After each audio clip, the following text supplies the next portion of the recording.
you, girl, and making you so very happy.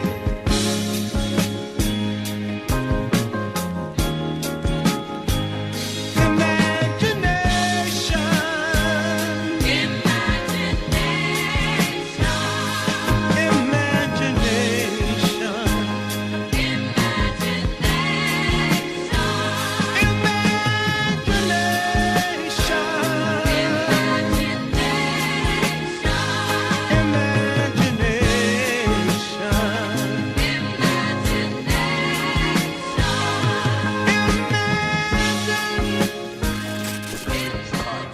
For Vuka Online News.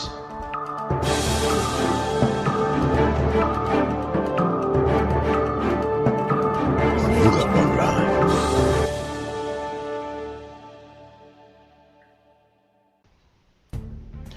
Welcome to Vuka Online Radio News at this hour. Last year, the United States massively expanded unemployment aid as COVID-19 broke out. But on September 6th, those benefits will end, forcing millions of jobless Americans, some of whom haven't worked for the entire pandemic, to make hard choices about how they will get by in an economy newly menaced by the Delta variant. The government-funded programs that increased weekly payments and gave aid to the long-term unemployed and freelancers were credited with keeping the United States from an even worse economic collapse last year. In recent months, they have become controversial, with some states ending them early and arguing they encourage people not to return to jobs that COVID-19 vaccines made safe. Those studies have disputed that contention. President Cyril Ramaphosa has prepared the ANC for a barrage of attacks when the Zondo Commission's report is released in October. While delivering his political overview at the ANC's Lekgotla on Saturday, Ramaphosa confirmed that the Zondo Commission of Inquiry is set to report back on its finding in October 2021 and report will be made public. He also noted that the governing party would be criticized in the main due to the exaggeration of the role of the deployment committee and misrepresentation of its ambit, as well as the management of the work the MPs for Parliament and parliamentary structures do. Ramaphosa also acknowledged that specific allegations have been leveled against leaders and employees of the movement, and there is a concerted drive to these allegations to the organization and portray a picture of a corrupt and incompetent ANC and ANC government. He said as such, the embattled ANC needed to be ready to address these allegations and develop concise messages before the report comes out. Cleanup crews were still busy on Saturday removing the massive cooking oil spill on the N3 near Montrose in the Free State. The cleanup continued into the night after a truck transporting cooking oil hit a road barrier and overturned on Friday near Montrose. The leaked cooking oil quickly spread over a 5-kilometer area in each direction, said the N3 toll concession company. All lanes were closed, causing major traffic congestions on one of the country's busiest highways. On Friday night, emergency services managed to open one southbound lane. The northbound carriageway to Johannesburg remained closed, and road users should prepare for slow-moving traffic and delays along this section of the route and are requested to remain patient and extra cautious, the N3 toll concessions company has said on Saturday, and no injuries have been reported. In the past 24 hours, the cumulative number of COVID-19 cases identified in South Africa is 2,814,014, with 8,411 new cases reported. 182 deaths have been reported, bringing the total to 83,343 deaths. The cumulative number of recoveries now stand at 2,586,656, with a recovery rate of 91.9%. 13,430,600 people have been vaccinated so far. In your sport, Johanneman Malan says he is seizing the opportunity that comes his way after his superb century set up the Proteas win against Sri Lanka in the second ODI on Saturday. Malan anchored the Proteas innings as he scored 121 off 135 balls with 9 fours and 1 6. Playing in only his 9th ODI, Malan has now notched up 3 centuries to date, with last month's unbeaten 177 against Ireland still fresh on his mind. Malan, who was awarded the Player of the Match accolade, admits that Saturday's success had a lot to do with adapting and trusting his instincts. And world number 1 Ashley Barty crashed out of the US Open in the 3rd round after Shelby Rogers mounted a superb comeback. The Australian overcame a tricky start to put herself on the brink of victory as she served at 5-2 up in the deciding set. However, the American fed off the energy of a raucous crowd on the Arthur Ashe Stadium to turn the match around, winning 4 games in a row to force a tiebreak. She got the better of that too, claiming a first career victory over Barty, going through 6-2, 1-6, 7-6. And in your weather, Pretoria will be partly cloudy and hot with temperature highs of 30 degrees. Johannesburg, cloudy and hot with temperature highs of 27 degrees with extended thunder showers. Cape Town, cloudy and cool with temperature highs of 16 degrees with scattered thunder showers. Durban will be cloudy and hot with temperature highs of 28 degrees and extended thunder showers. Bloemfontein, cloudy and hot with temperature highs of 28 degrees and extensive thunder showers. Polokwane will be sunny and hot with temperature highs of 28 degrees. Uppington, sunny and warm with temperature highs of 24 degrees. Port Elizabeth will be cloudy and cool with temperature highs of 19 degrees with the scattered thunder showers. East London will be cloudy and cool with temperature highs of 22 degrees and scattered thunder showers. For Vuka Online Radio News, I am Monges Makalima. Hey, right here. You, check this shit out.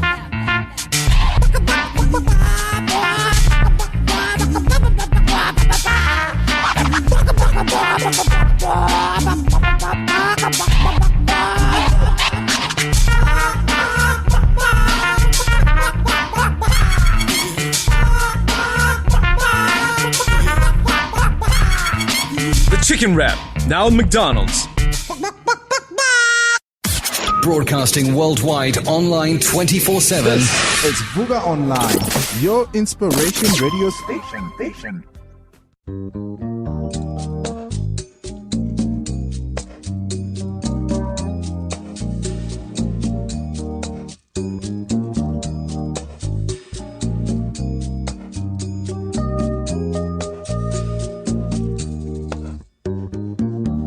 I can't believe it, you're a dream coming true.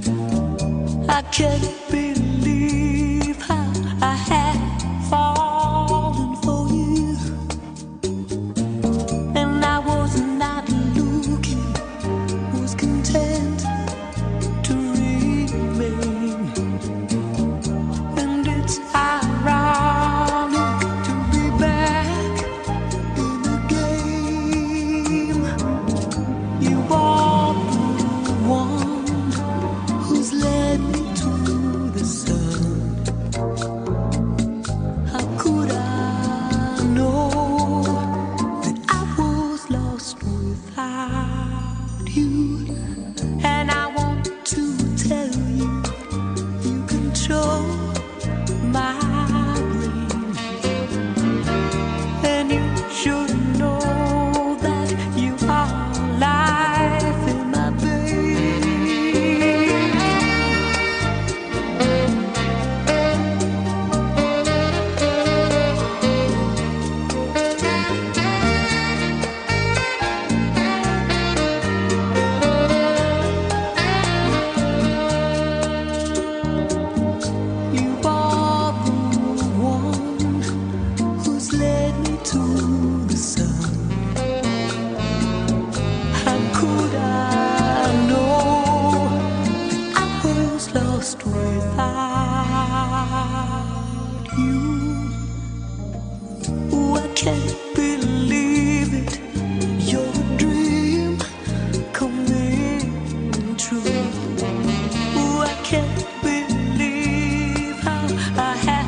your dream coming.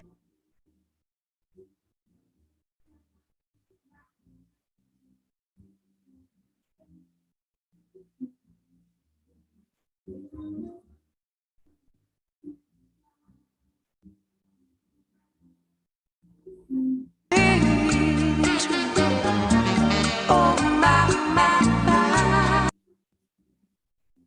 Perhaps it's because we're a family, or that we've been making whiskey together for over 5 generations. That at Grants, we believe friends aren't the people you do things with, they're the people you share things with. Discover a different angle. Grant's Whiskey. You're listening to Vuka Online. Broadcasting worldwide online 24/7. Sambe, bravo, Gamponini, Sambe.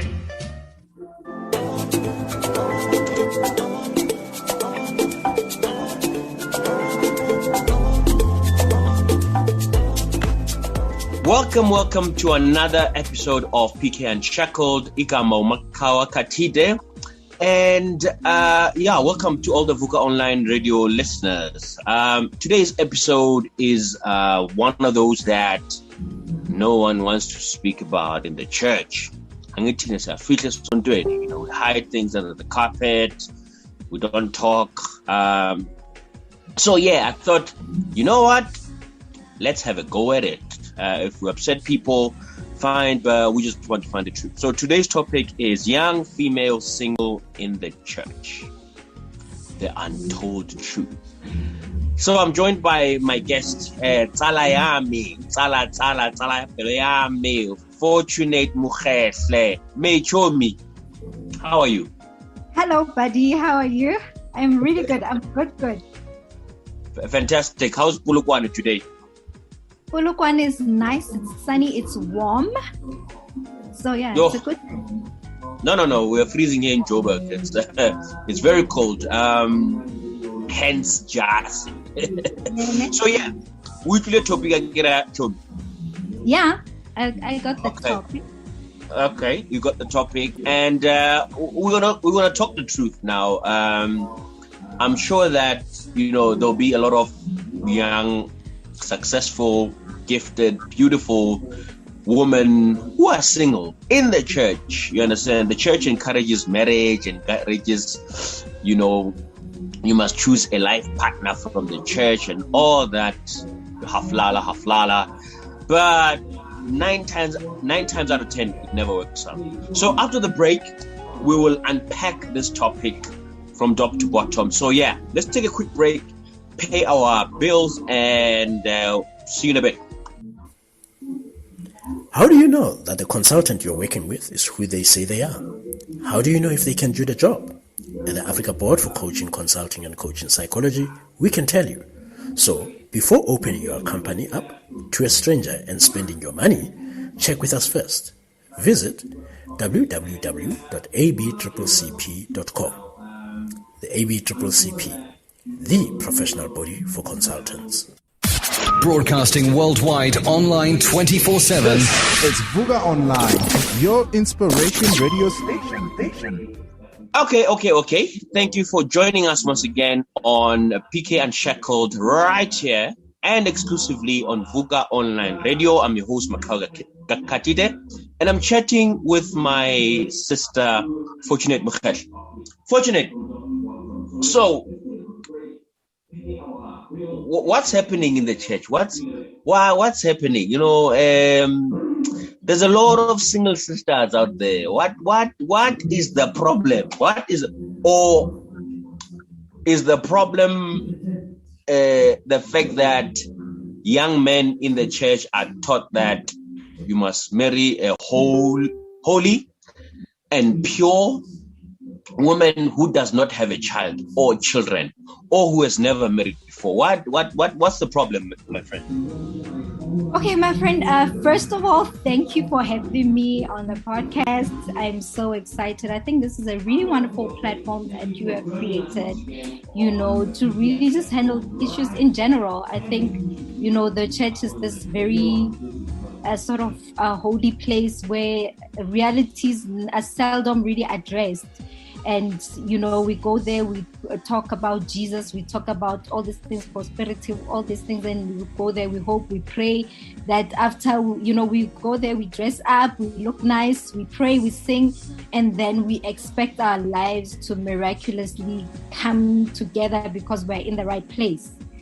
And that is just not the case. It's just not the case. And in terms of our conversation today, you know, to bring everything into context, I'm a young, single, independent, I think pretty woman. And I think I've been brought up well. I consider myself to be a wholesome person, and there's just so much dimension to this particular subject, because like you said, there's young women, they're in the church and they are eligible for marriage, and there are young men, they're also at that stage, at that age where, you know, they're looking for a wife, whatever. But what are really our reasons for going to church? Are we going to church to look for a guy, or are men going to church to look for that wholesome, perfect, you know, saved, born again sister who's going to make a good wife? And really, the prospects of getting married in a church when you're a single mother are really not good, because, like you're saying, men come with this preconceived ideas. No, na kipulushijwe, and I'm looking for a wife like this, and there's some kind of stigma attached to having a child out of wedlock. So it creates a little bit of a challenge for dating, because you're not the virgin. Whoa. You cannot date in the church, by the way. Which church do you go to? I need to speak to your pastor, because according to them, we can't date. We can't date. But that's the thing. The church is your social space. You go there on the Wednesday for prayer. You go there on the Thursday for ladies' prayer. You go there on Friday for youth prayer. You are there ushering. You are there preparing Holy Communion in the morning. You are there after church. You are in the worship team. This is where you're spending most of your life socializing. So where is your dating pool? If you're not going to date in the church, really, where are you going to find like-minded individuals? Because now we're talking about values and principles. If you're a Christian person, you have certain values that you look for, and church is a big one for born-again Christians. So if church says you can't date in the church, don't date, it's taboo, it's this, it's that, then what are we saying? Are we saying, okay, come here, be safe, go and meet people that you don't know outside, that you have no time to interact with? It causes just a whole cocktail of issues. Because I don't agree with it. I don't agree with this thing of not dating. Rather tell young people that you must abstain from sex, you know, all of that jazz. But don't say don't date, because one of the biggest problems that we have in the church, I mean, we've always had it, is that, okay, you don't date. You get to the marriage space, you understand? You get married, you know, you do not know how to interact with the opposite sex. You don't know how to handle female emotions. You don't know how to be intimate, not sexual intercourse, but being intimate with another person, being in the space. You must remember we are two different entities. Exactly. We don't know that. Now, miraculously, God is going to come from heaven and, you know, intervene in our marriages. And nonsense, man. Nonsense. Yeah. We cannot chum. So I think what you're saying, ne, it's very important that the church should be able to create an environment for courtship, and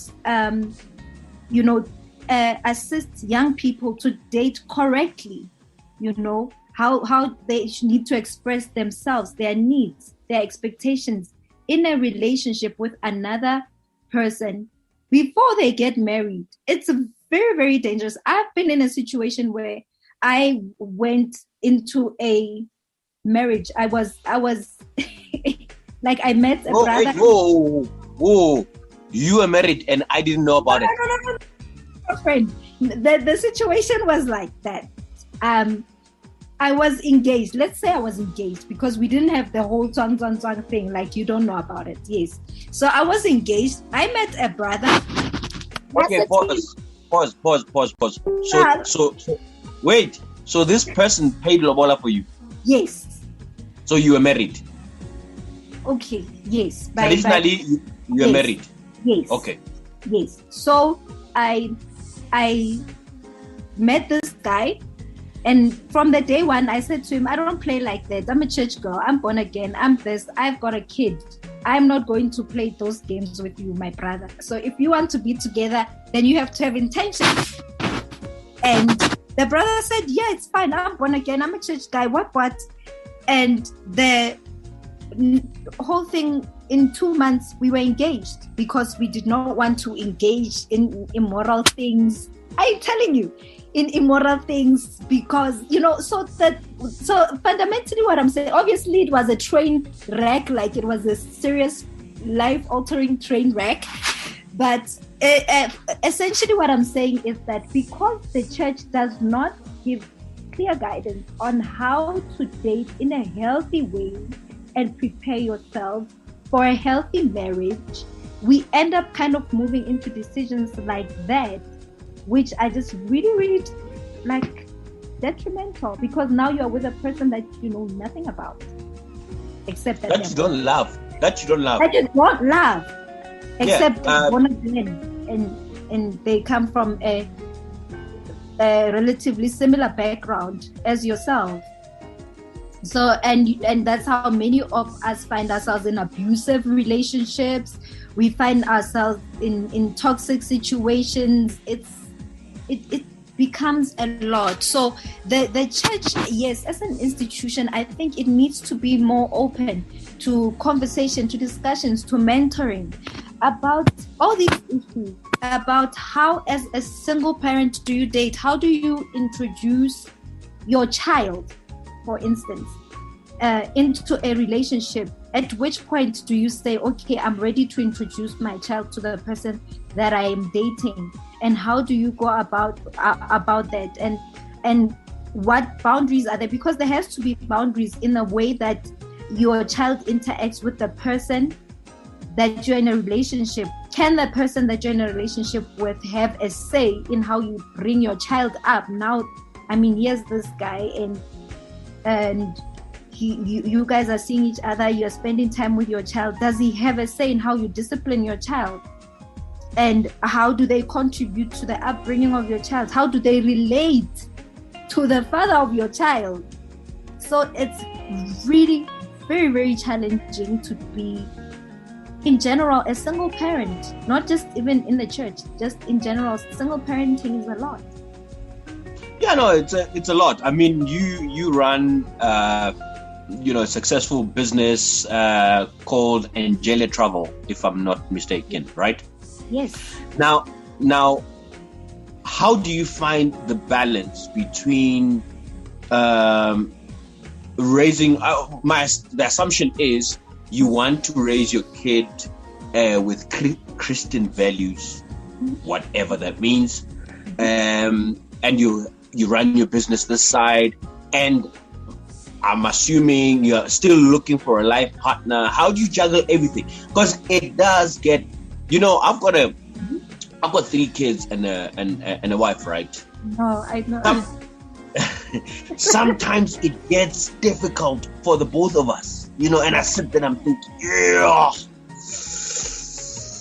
That doesn't stop me from loving them, but it does get much when this one is pulling you, this one is ill, this one is just, and the wife wants attention. It just gets too much. Now, you are a single parent and you have all these things. You see, one of the biggest problems I have, right, is that because the church pushes the narrative of marriage. There's no platform for single mothers. There's no platform. It is as if Jesus never died for your sins, or when John 1 verse, when how does it go? For God so loved the world that He gave His only Son, so that whoever believes. So, Lona single mothers, you might believe, but there's no system for helping you in your journey. Anyway, before you answer that, let's take a quick break because we need to pay our bills, and then we'll continue chatting after the break.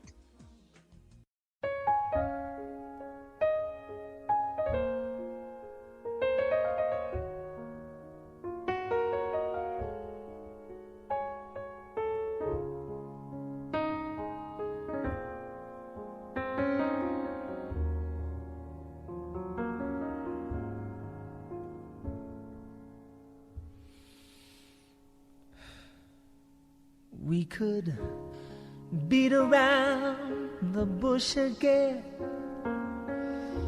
play make-believe or just pretend that everything is still okay,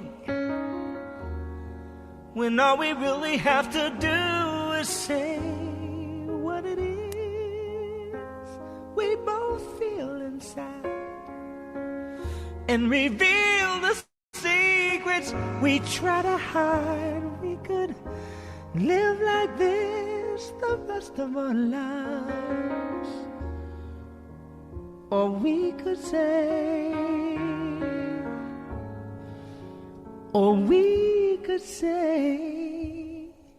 goodbye.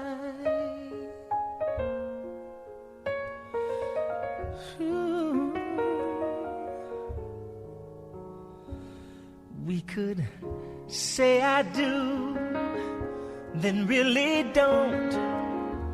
Say I will, even though we know we won't. Stay in love this way for good. No matter what we do, we could tell the world our wedding plans, even though we know we're near the end. We could say, without you I'd die. Or we could say,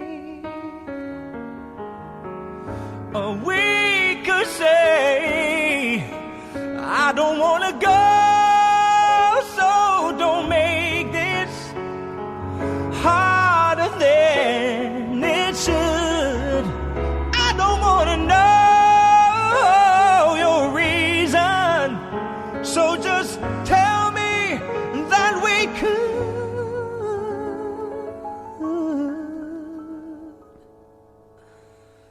Say all the words we need to hear. I love you and I love you too, my dear. We could take romance to heights unknown, but when we're done still feel all alone. We could find just the right words to say, that I still love you, but it's not the same. We could take the time to clear our minds, or we could say,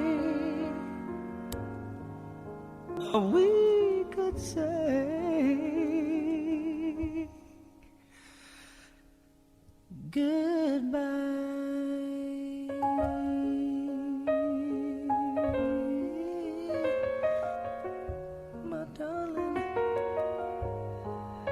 No more pain, no more games.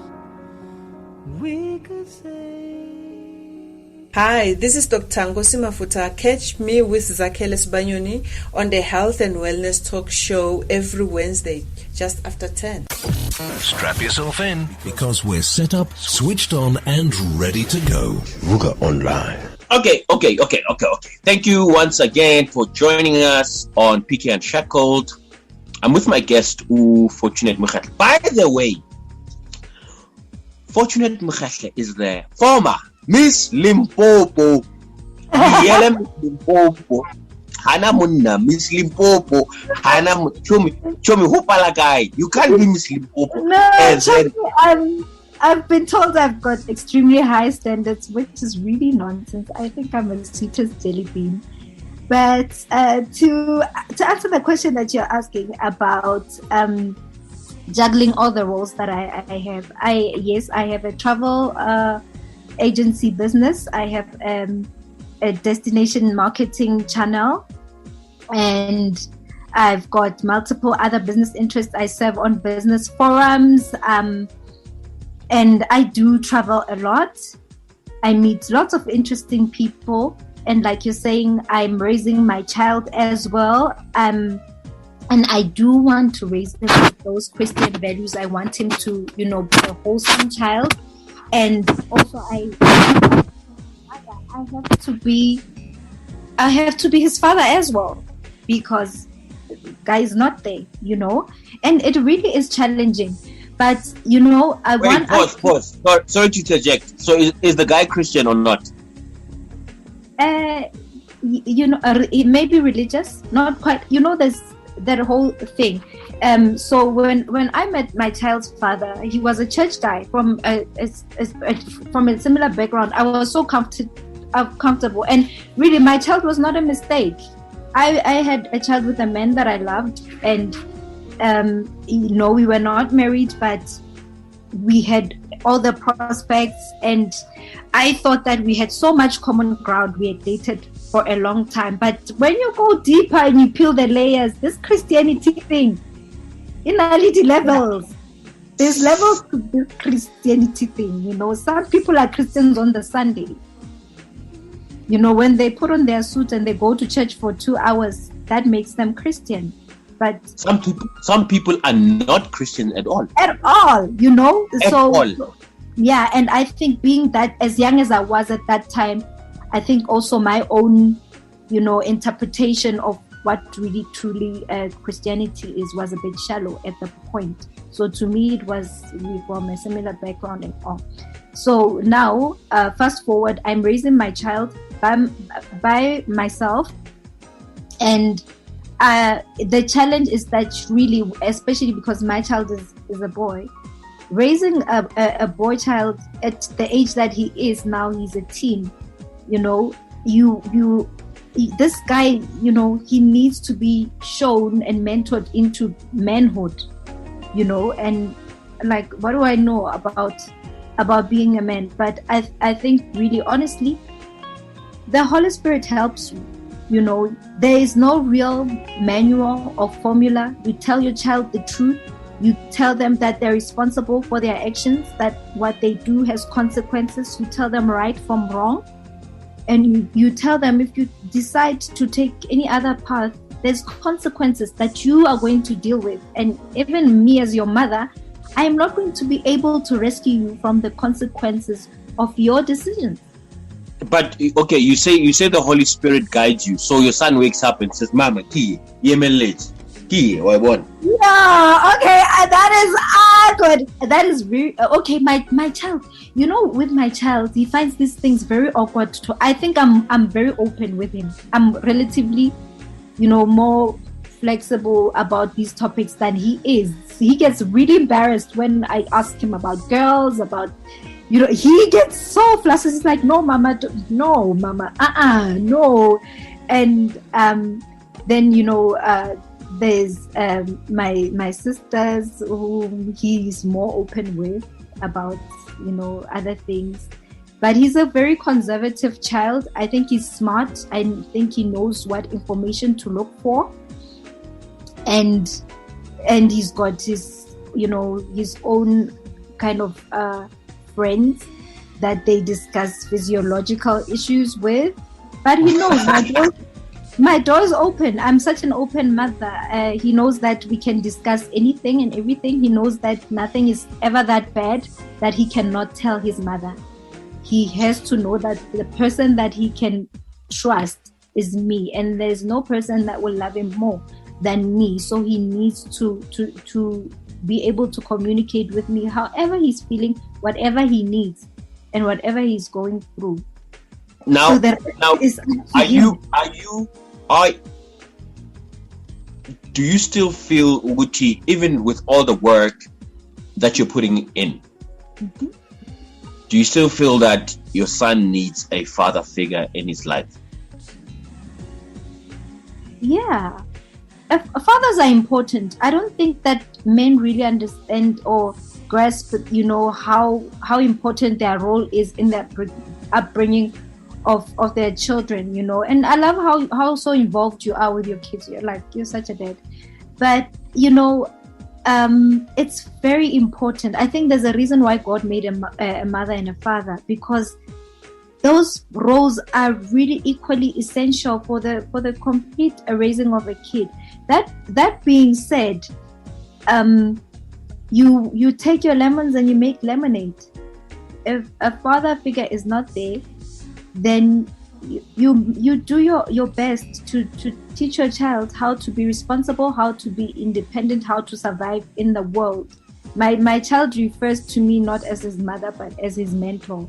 He'll say, no, this one, she's my mentor, because I try to teach him the fundamentals of surviving life and relationships, and knowing that, he needs to love himself most, and how to treat women, how to relate to women, how to respect the fairer gender. So, yeah, father figures are very, very important. I don't think I know everything that a man needs to teach a boy child, but I do my best, and I teach my child that he is no less than any child that does not have both parents present. No, he has everything that he needs for him to thrive in life, and he should never ever use the absence of his father as an excuse for anything at all.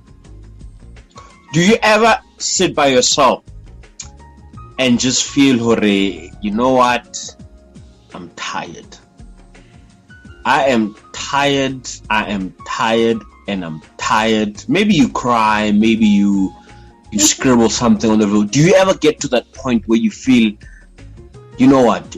I'm tired. Maybe the good that I'm doing is not good enough. Maybe I'm tired. Do you ever feel like that at any point? Funny that you should ask that. I was feeling like that last week. Last week I felt like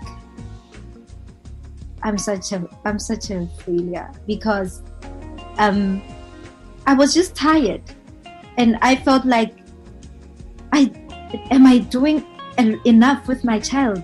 Are we having enough quality time together? Am I involved in his life? He sits there, he plays the computer with this PlayStation things that they're talking to his friends all the time, and he's enjoying that. And I'm like, do we sit down, me and my child, and have time together? Because I'm working, I'm back here, I'm exhausted. But I think I was being hard on myself, because he is a happy child. And I ask him, are you happy?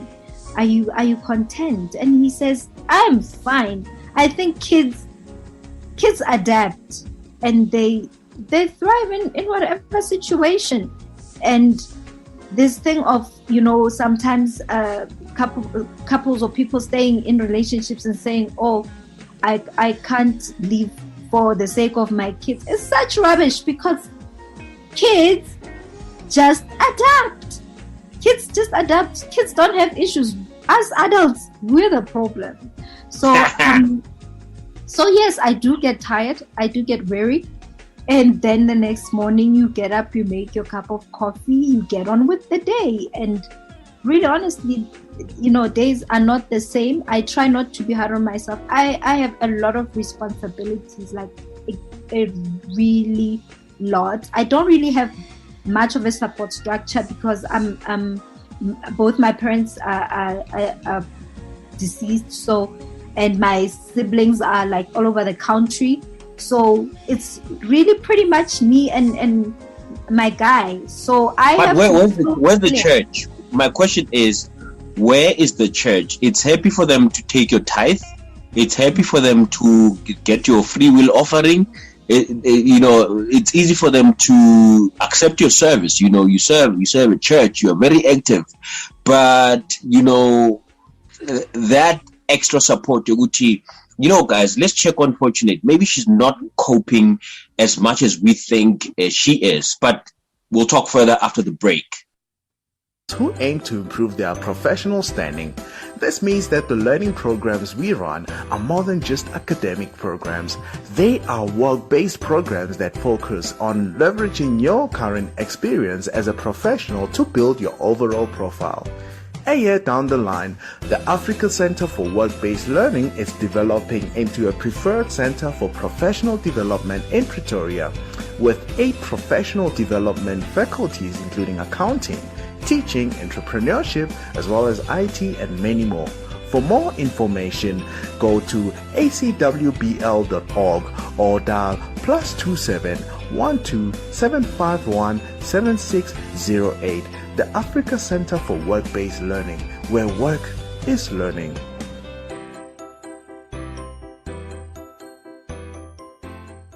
Vuka Online Radio, your inspiration radio station. Welcome back to another amazing episode of Pecan Shackled. Pecan Shackled with Makao Katide. I'm chatting to Fortunate Mukhehle.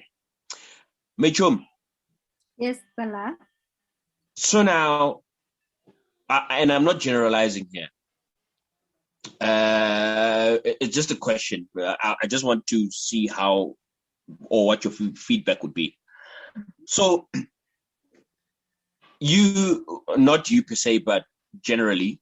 So you're a single parent, beautiful, intelligent, gifted, and then you have a child. So you raise a child on your own. You're fairly independent, and you probably only need a man in your life for too much, right? Now, some women would say, actually, why do I need a man when I can be in a relationship with somebody who is like me, who is in the same position as me, who probably understands me more than a man would? And that happens. Mm-hmm. What leads to that point? I think you, as a person, you need to be able to be honest with yourself in terms of what you're willing to tolerate or accept from other people, and what you're not, what you're not going to accept. You have to have your own boundaries and your own expectations of what it is that you want. And if you're not getting that from a relationship with a man, then you're going and you find somebody who really gets you, who clicks with you, then sometimes it's a question of why compromise? It is me, it is my joy, it is my fulfillment, it's my life, it's my happiness at the end of the day. Who am I prioritizing? It's me. But the church will say, But Adam no Eva. But let's just be let's liberate ourselves from the shackles of religion, and let's unshackle ourselves of religion and understand that it does not boil down to that. It does not. There are so many people that do so much good for the world. There are people who are more Christian than Christians that are not Christian. People who really understand the principles of respect, of love, of humility, of all these things, that don't live conventional lives. And who are we to judge? And the church is the one place that judges more than the world. So it's funny how, as Christians, we should be accepting of everyone, but we are so judgmental. It's, you know what? It's easy. It's easy for Christians to target certain people. It's easy for Christians to question other people's religion, other people's sexuality, other people's understanding of their faith. I mean, a lot of people question my understanding or where I am as a Christian because I don't believe in all this nonsense that we've been taught. And, I sit with pastors, I sit with theologians, and I tell them straight in the face, you've been lying to us, you've been lying to us. Half of the stuff that they said was lies, not even untruth. It was lies to control people. Yeah, you understand? It was propaganda. Now, propaganda. My question is, okay, so they say, for example, you're a young, gifted, single lady, and you choose to be in a relationship with another female, right? Now, I tell you this, the church will excommunicate you. They don't want that in the church. The community you live in will excommunicate you. Mm-hmm. Yeah, and your own family will excommunicate you. But ultimately, like you said, it's your life. You have to live with yourself more than anyone. Yourself.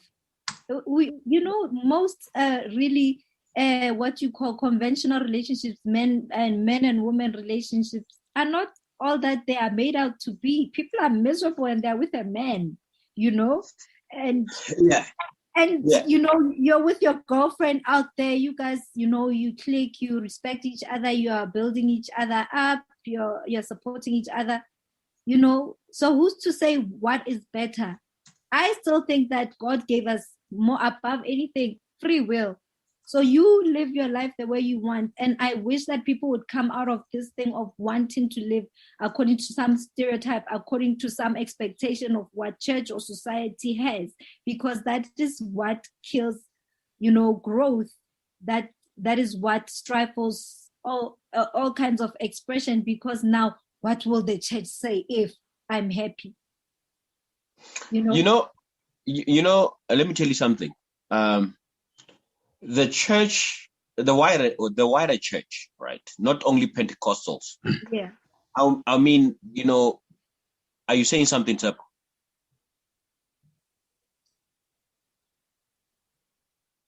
Oh, okay. So let's continue. So one of the things that I've noticed is that, as the wider Christianity, the whole movement, mm-hmm. we have. There's been so many cases of in the Roman Catholic Church, priests having sexual relations with young boys. You understand?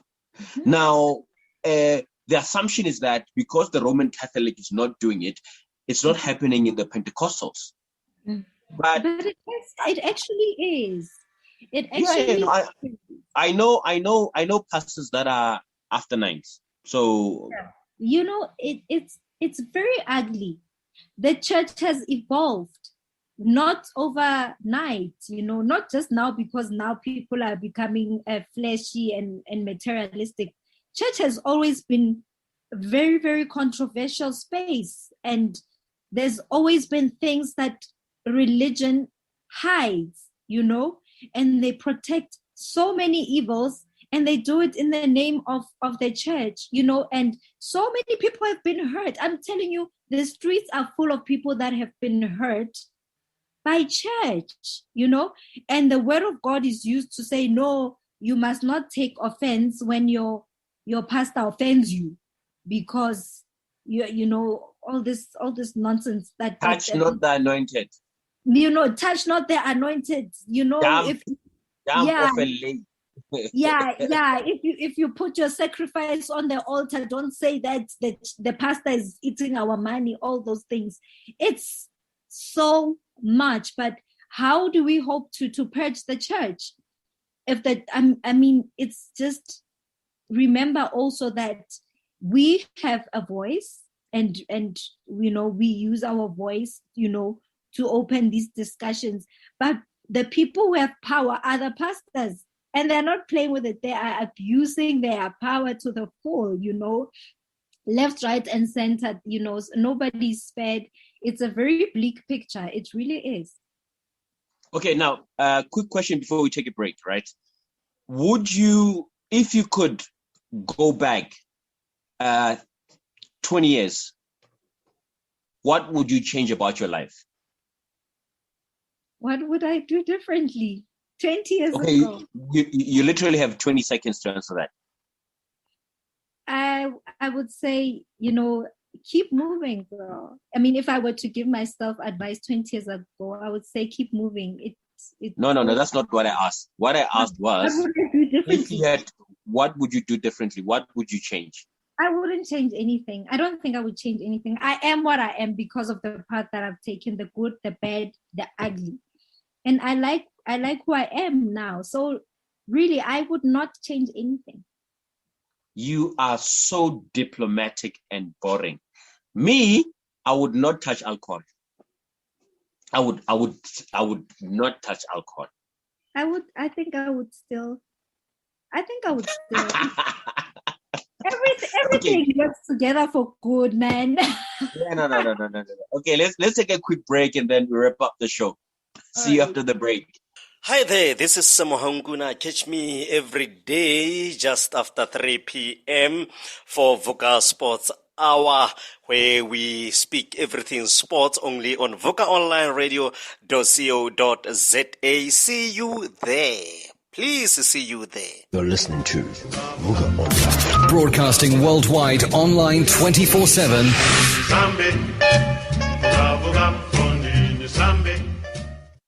Welcome once again. Thank you for joining us on PK Ushackled, right here and exclusively on Vuka Online Radio.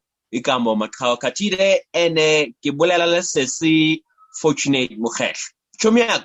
Yebo. What does the future hold, man? What does the future hold? Let me say this. What word of inspiration can you say to the young female single woman in the I don't care about men, because society is so patriarchal that men are okay wherever they go. So I don't care about men. Yeah. So to all the young female single women in the church, what advice can you give them, or inspirational words? 2 things. Firstly, love yourself. Don't think that something external is gonna come from somewhere and fulfill you inside of you. It has to be within, and you have to accept yourself the way that you are, the way that you are. You're Ushackled. Just love yourself and don't look for validation from external things, because at the end of the day, it's going to be at your own expense, and do what you need to do to be okay. Take that joy for yourself. Put yourself first. Be a little bit selfish with your happiness, and know what you're willing to take and what you're not going to take from anyone. I think as women, we always want to be accepted and we want to be approved. We don't want to be considered to be rebellious, and that it is so wrong. If something doesn't fly with you, just put your foot down and have the courage to walk away.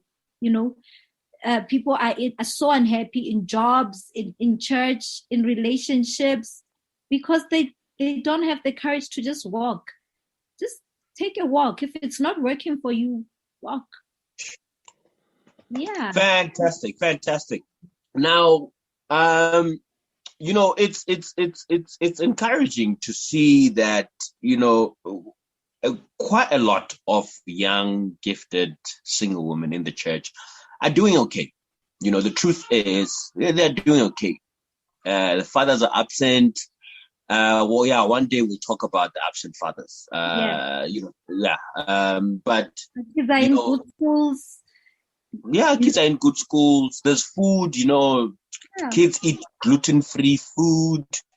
So generally, the vibe's okay, and we have to commend, that group of women who are doing exceptionally well, and I know some men view that grouping as a threat. The fact that I can't say to my wife, "Hey, Joe, I'll get the day. Hey, I'm sorry, get the day." She'll slap she slapped the Jesus out of me. And what's important is that we need to encourage you to do good, to continue playing that space, and we say we clap our hands. Yeah, because we can't as society, and you're the glue of society, by the way. We can't say because you don't have partners, there are no significant. So yeah, salute from us, and if you're out there and you're going through the most, just take comfort, man. Take comfort that we pray for you. We pray. I pray for everyone. I appreciate that so much. Yeah, no, I pray for everyone. I might not pray in tongues and all that jazz, but my prayer is that God, there's people who are going through the most. Just give them a helping hand instead of giving me that 1 million that will be useless to me. Give each one of them 100 rand. Give 10,000 people 100 rand, and then let them be okay, God. I know you very well. I know you very well. But Chomi, any last words? Where can people find you? What do you do? I know you're on Capricorn FM and all that jazz and Angela Travel. Where do people find you? All right, guys. I have a YouTube channel. It's a destination marketing channel. It's called Angelia Travel.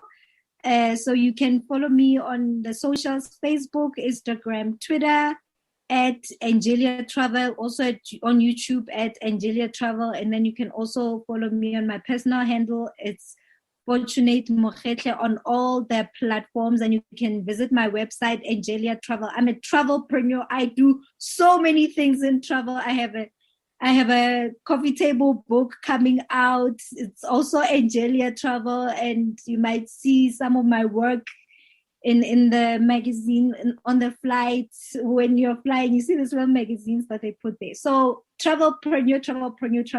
You'll see me in travel spaces. Fantastic. And for my next trip, I expect tickets to go to the Maldives as a token of our friendship and our commitment to never deserting each other. So Maldives it is. Don't send me Hammanskraal. I don't want to go to Hammanskraal. I want to go to the Maldives, Chobi. Maldives. Yeah, anytime. Lockdown high fail. Yes. But anyway, thank you. So yeah, that's all we have time for today. Thank you for joining us. We're discussing something that is very hush in the community, in the church. So yeah, young woman, raise your head. You're doing okay. The world is in good hands because of you. Adios. Oh, hey Anna. Hey Earl. You look nice today. Oh. Not like you don't look nice every day. I mean, you look nice all days. Just thank you. Every day you look nice. That's what I was trying to say. I mean, I don't take notes of every item you wear. No. Or anything like I don't follow you. Relax. Well, I do, but only on social media. I mean, is it illegal? Lock me up, officer! No. I follow Anna! No, of course not. On social media! Except for the one. Because someone hasn't accepted my friend request. Did you find your cat? Puffins, the last time we spoke, he said he'd gone missing. I know that was like 2 years ago, but that's the last time we spoke. 30 March 2015. My birthday. Whatever. This is my floor. No, it isn't. Some people just can't stop themselves. That's why the new Volkswagen Golf 7 comes with brake assist. Volkswagen, we make the future real. You're listening to Vuka Online. You are rocking with the best.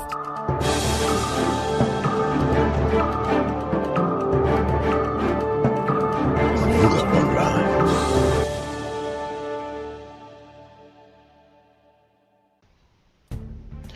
Welcome to Vuka Online Radio News at this hour. Last year, the United States massively expanded unemployment aid as COVID-19 broke out.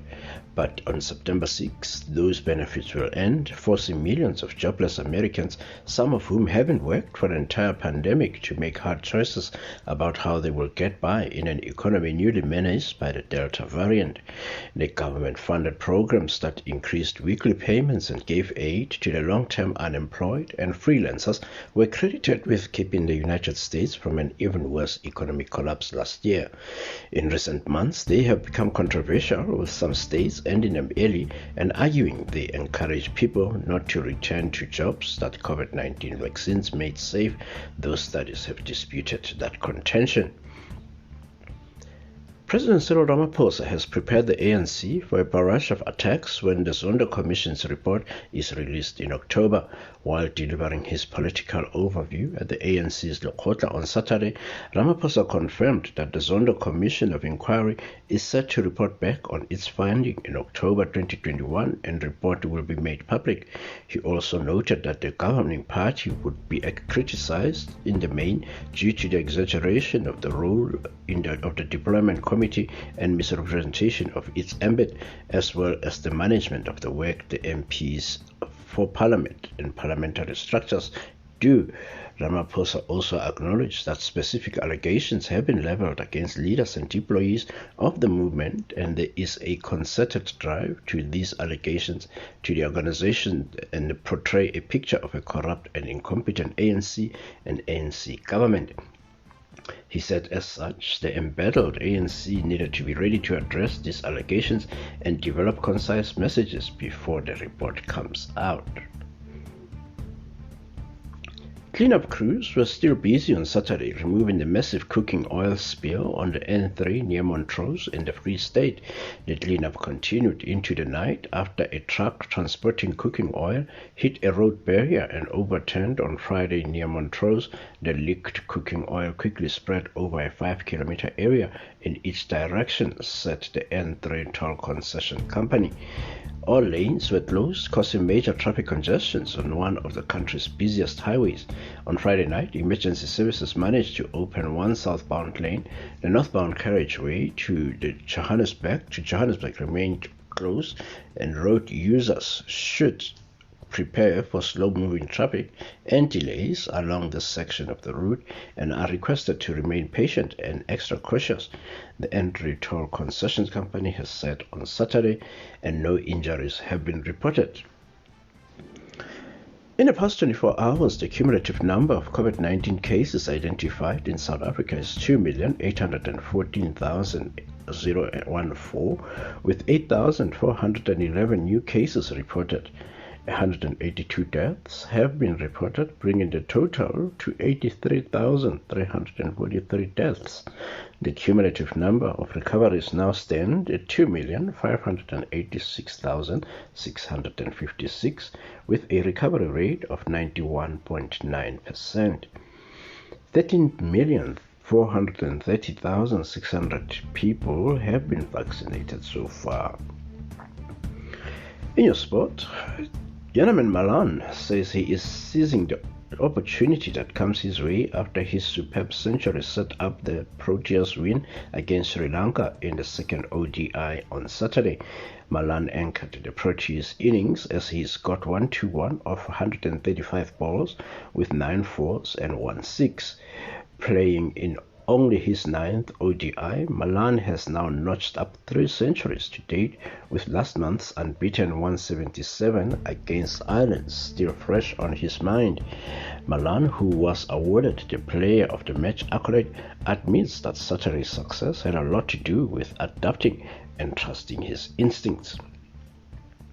And world number 1 Ashley Barty crashed out of the US Open in the third round after Shelby Rogers mounted a superb comeback. The Australian overcame a tricky start to put herself on the brink of victory as she served at 5-2 up in the deciding set. However, the American fed off the energy of a raucous crowd on the Arthur Ashe Stadium to turn the match around, winning 4 games in a row to force a tiebreak. She got the better of that too, claiming a first career victory over Batty, going through 6-2, 1-6, 7-6. And in your weather, Pretoria will be partly cloudy and hot with temperature highs of 30 degrees. Johannesburg, cloudy and hot with temperature highs of 27 degrees with extended thunder showers. Cape Town, cloudy and cool with temperature highs of 16 degrees with scattered thunder showers.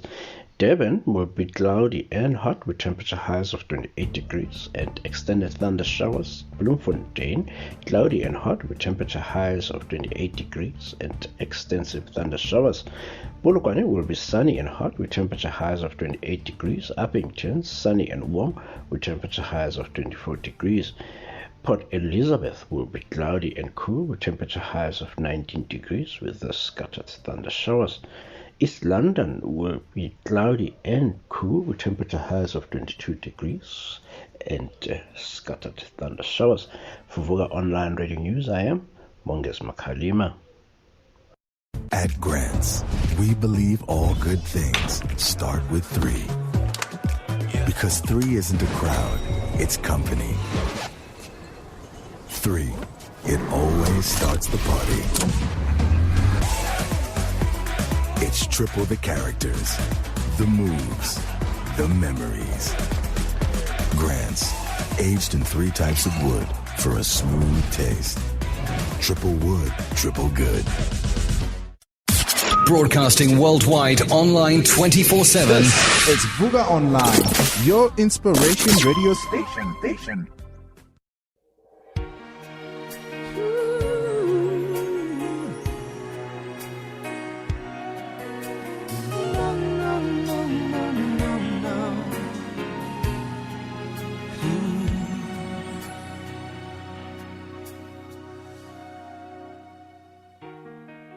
Looking back on all our yesterdays, did we do our best and were we all that we could be? We could toil over each circumstance, but oh, I see a finger on the trigger now. Don't they know His word changes things? And don't they know about the love it brings? The world's full of ups and downs, but He left us a way around it. All we got to do is call His name.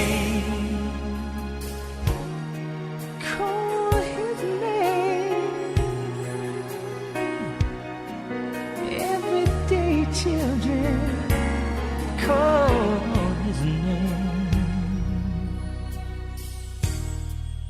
In His word He said He never leave, never will forsake us. On this we can depend and are courageous. His love is true, no mystery. But oh, can we find a way to crime and violence? Oh, statistics state on the news of violence. Oh, will our children grow? Will they survive? The world's full of ups and downs, but He left us a way around it. All we gotta do is call His name. I call Him Father God, Jehovah Jesus. Don't you know that He'll never leave us? All we gotta do is call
where we play your music your way all day, every day. This is Vuka Online, your inspiration radio station.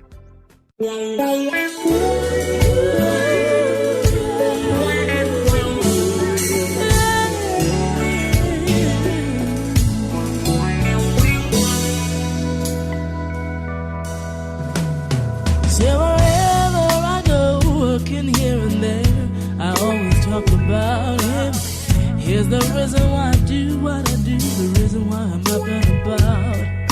I'm here to lift up his name, make his love known. This is my life, it's what I'm living for. And ever so often I get those funny looks. People thinking I'm crazy, cause I talk about him so. I often look them in the eyes, and I square up my shoulders, and I go on, and I go on. And here's what I have to say, he's my Savior. Don't you know I love him? I love my Savior. Said I praise the word about my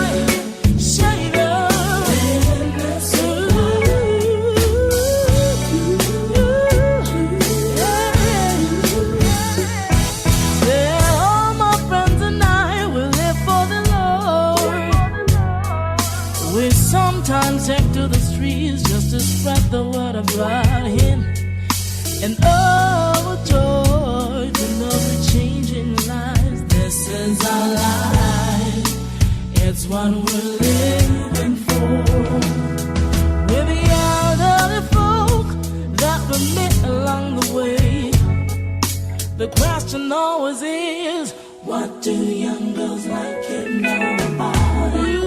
Run along now, don't you got girly things to do? This is our life. Yes, it is. It's what we live for. Oh, hey. This is a Savior. Should know I love you so. We're living for us. Every place the word about him. Yeah. This is the sweet life.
Every time he sees me, his eyes light up. I can almost hear his heart beat faster. He looks at me the same way he did when we first met. For him, it's love at first sight every day. For me, it's heartbreaking. Loving someone who's living with dementia is not easy. For support, advice, or to make a donation, visit dementiasa.org. You're listening to Vuka Online. You are rocking with the best.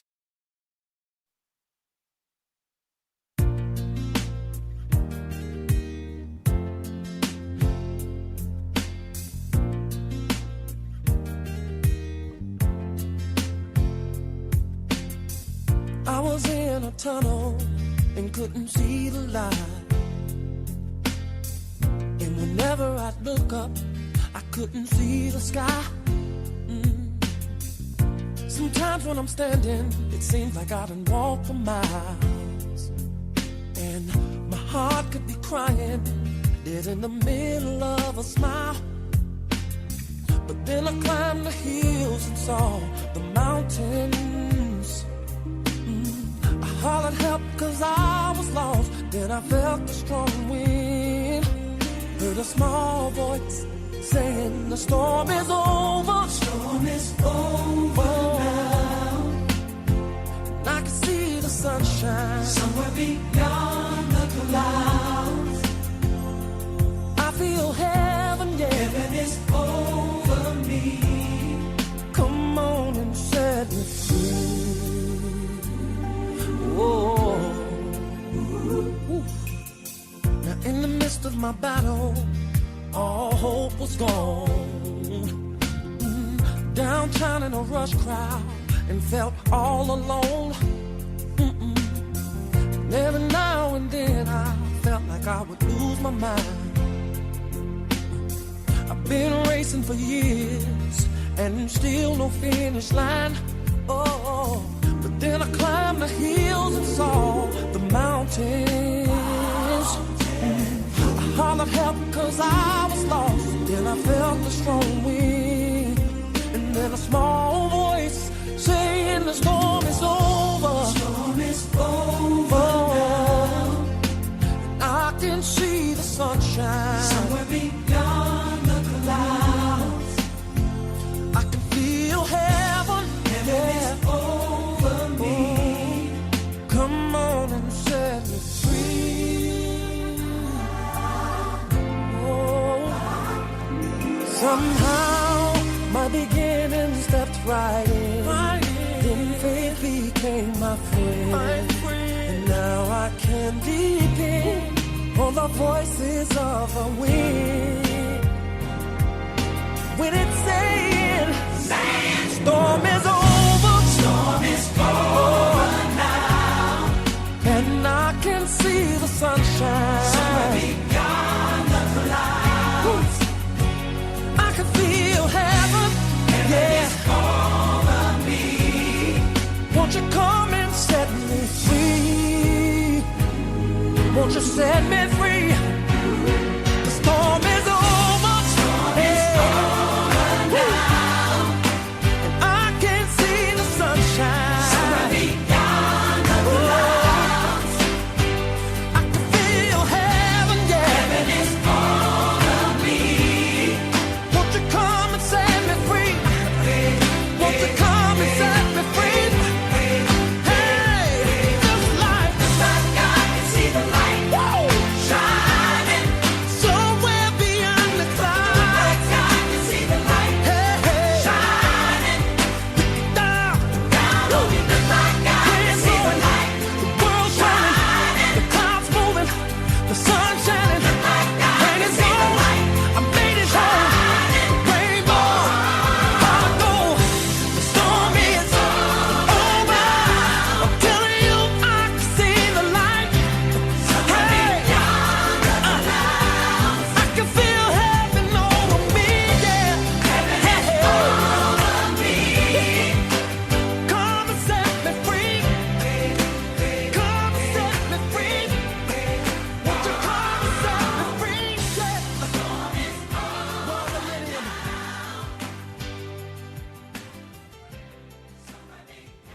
At Grants, we believe all good things start with 3.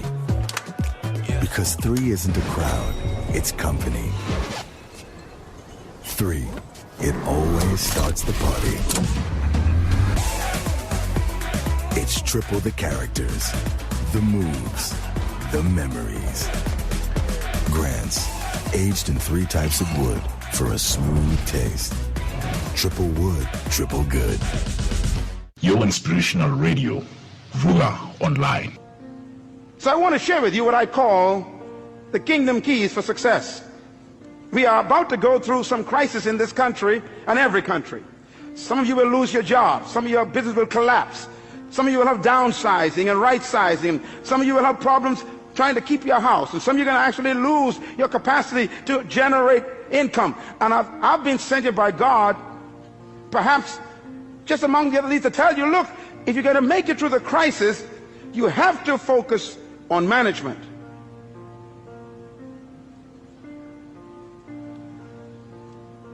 Here's God's successful key. Genesis 1:28 says these words, and the Lord blessed them, and God said unto them, be fruitful and multiply and replenish the earth and subdue it, and have dominion over the fish of the sea, the fowl of the air, and over every living thing that creeps upon the ground. Now, listen carefully, because this is really the heart of God's mandate. In Genesis 1:26, God says these words about you. Let them have dominion over the earth. In Genesis chapter 1 verse 28, God tells us how to do it. Dominion means to govern, to rule, to control, to manage, to lead. Now in verse 28, he tells us how to dominate the earth. He gives us the process. Please get your pen. You're going to write this down, because anyone who wants to dominate in the earth will have to follow God's simple process. First of all, the 4 keys or principles of success in God's program. Number 1, be fruitful. God never said to be seedful. The first command God gave man was to be what? Fruitful. It's impossible to produce fruit unless it was preceded by seed. God will never demand what doesn't exist already. So God's first command is to be fruitful. Now, when I looked at the word fruitful in the original Hebrew, it does not mean to have children. It shocked me. For example, if having children was the essence of God's command, then Abraham didn't do a good job with just one legitimate child.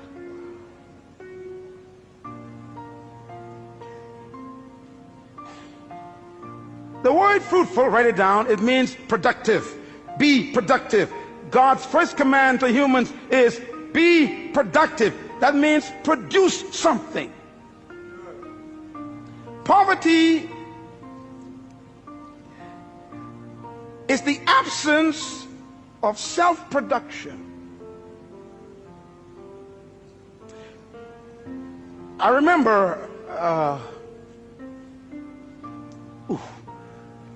when Jesus was laying on the floor one day eating, a woman walked in.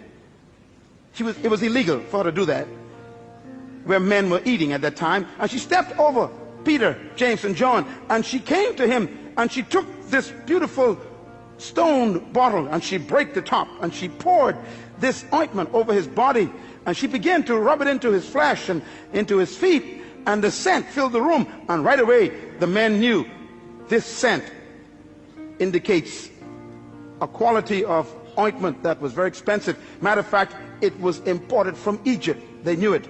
It was used for embalming bodies. It cost $12,000 to $13,000 US in our day. That's why they said this is a year's wages in one bottle.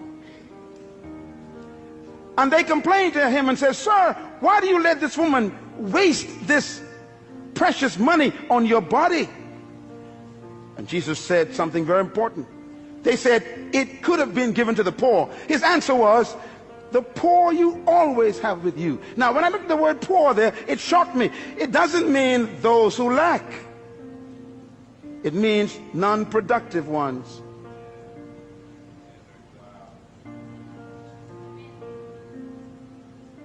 The first command of God is produce. Poverty is when you stop producing. And by the way, stay with me here. God said to Adam, be fruitful. God never gave Adam a chair or a table. He hid them in the trees.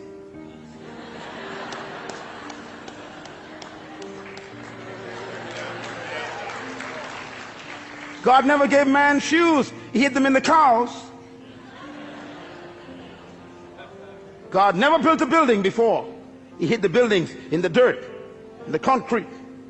He hid the cars in the ore, in the mountains. Be fruitful. Be productive. The future of Australia is not in America or England. It's in Australia. The capacity to produce is right here. Poverty is a lack of creativity, not a lack of resources. There is no crisis except a crisis of creativity. No money has left the planet.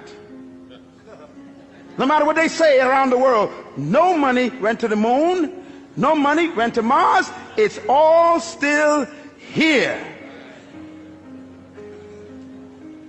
And it will be attracted to creativity because crisis creates creativity and innovation. It is those who are productive that will attract resources.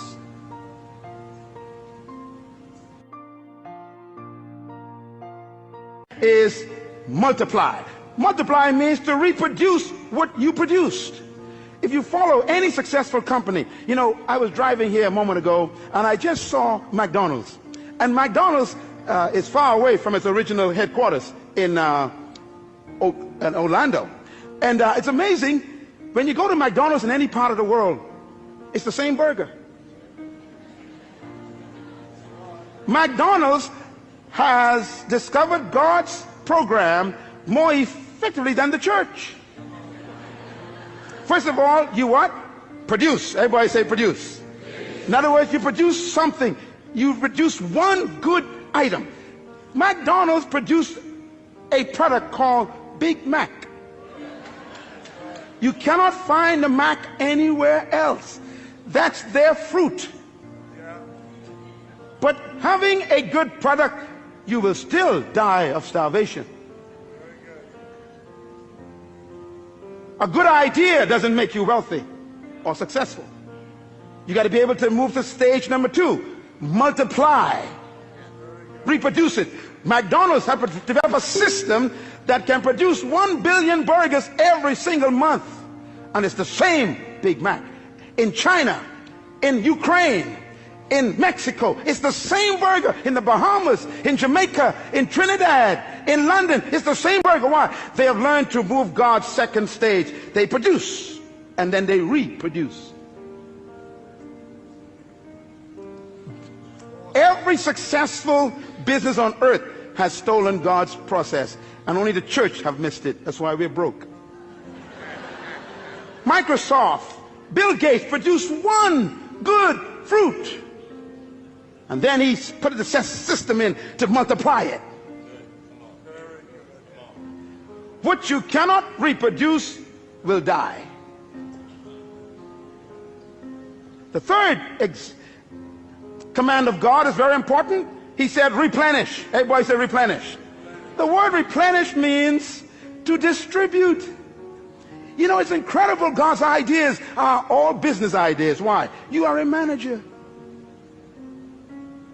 No matter how good your product is, and no matter how many times you reproduce it, nothing can destroy a company faster than dead inventory. Come on, businessmen, talk to me. You can have the best product in the world in the warehouse and still die of starvation. You must move to the third level of success, and that is distribution. This church was not built by God just to become a good product. He wants to reproduce this 1,000 times in the city. And then he wants to distribute it to other nations of the world.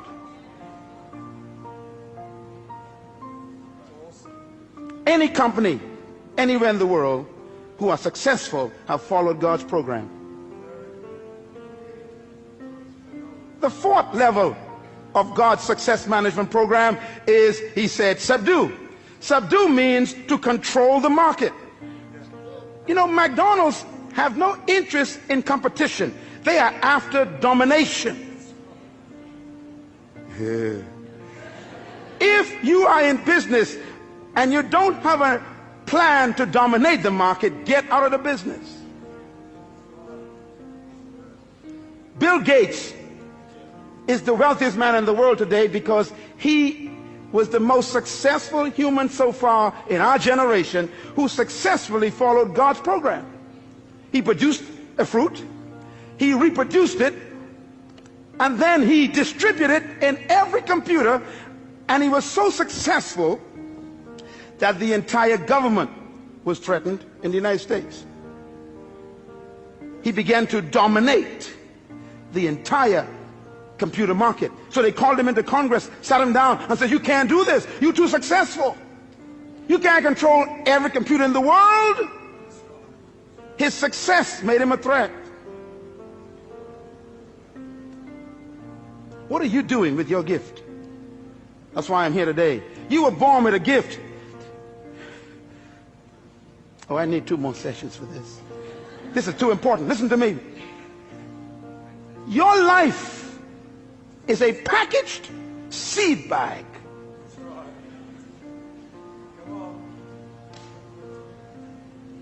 Subdue, control.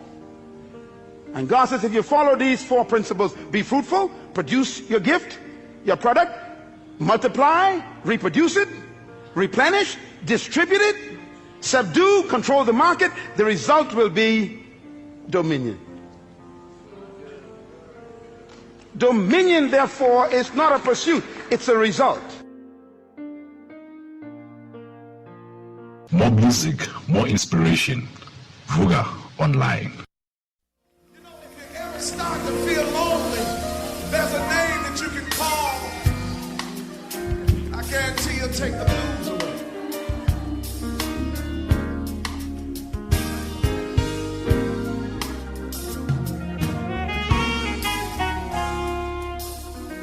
There's a name that I love to hear. It soothes my doubts. And it calms my fears. Oh, how I love. And I love. There's a name that gives me so much pleasure. He can make it rain in the middle of a desert. Oh, how I love. And I love. It's a name to which every knee shall bow. You're gonna bow later if you won't bow now. Oh, how I love. And I love. Everybody say Jesus. Jesus.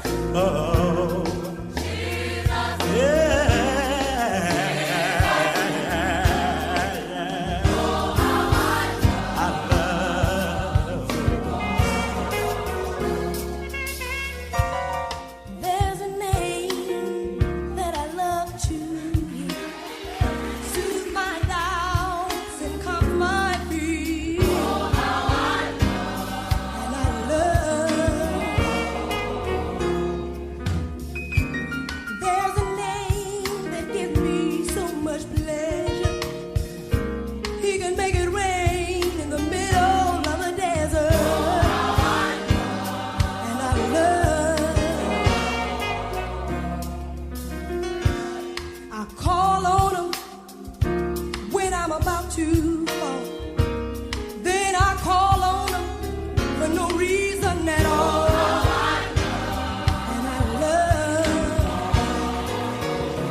Everybody say Jesus. Oh.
Somebody say Jesus. Jesus. All over the world call him Jesus. Hey. If you really love to call him, you see there's power in the name. Say Jesus. Salvation's in the name. Deliverance is in the name. Simply the Vuka Online.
more someone makes you think about your body, the harder it becomes to ignore.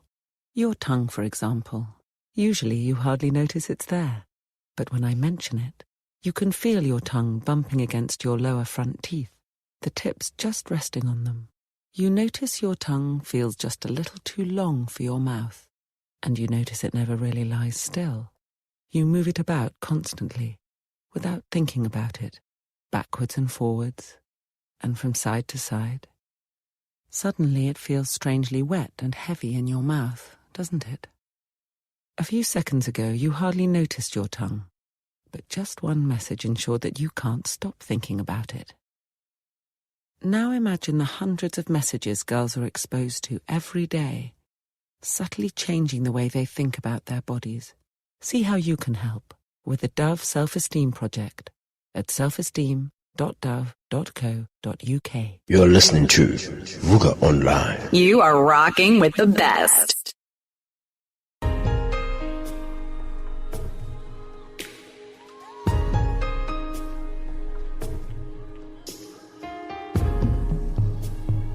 I've found healing. That's my portion. It's in the precious blood of the Lamb. I've found healing. That's my portion.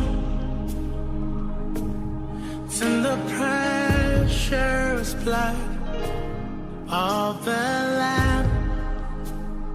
I found healing. That's my portion. That's my portion. It's in the precious blood. In the precious blood of the Lamb. I found healing. I found healing. That's my portion. That's my portion.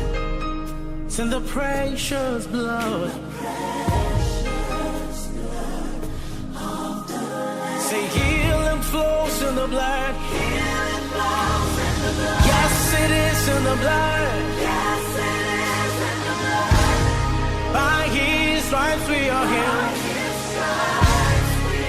From all sickness and pain. Healing flows in the blood. Healing flows in the blood. Yes, it is. Yes, it is in the blood. By His stripes we are healed. By His stripes we are healed. From all sickness. I found redemption. That's my portion. It's in the precious blood of the Lamb, of the Lamb. I've found redemption. That's my portion. It's in the precious blood. In the precious blood of the Lamb. Say, I found redemption. I found redemption. That's my portion. That's my portion. It's in the precious blood. In the precious I've found redemption. That's my portion. That's my portion. It's in the precious blood of the Lamb. Redemption flows in the blood. Redemption flows in the blood. Yes, it is in the blood. Oh, yes, it is in the blood. We have redemption. Through the blood of the Lamb. Redemption flows in the blood. Yes, it flows in the blood. Yes, it is in the blood. Yes, it is in the blood. We have redemption. We have redemption.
salvation. That's my portion.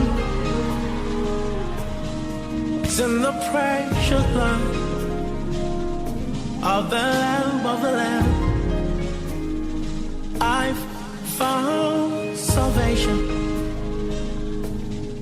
That's my portion.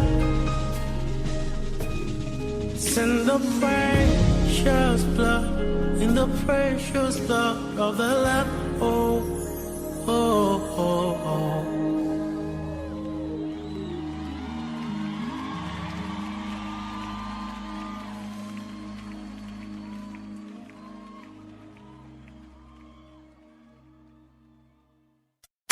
Broadcasting worldwide, online 24/7. It's Vuka Online, your inspiration radio station.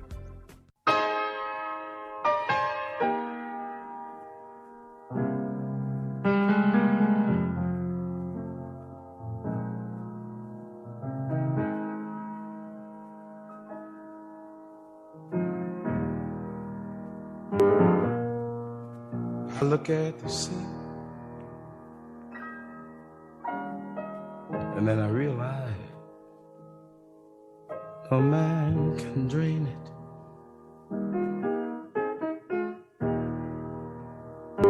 Hear that wild wind blow, and I realize no man can tame it. I see the clouds hanging over my head. Lord, I know no man can pull them down. If you think God is dead,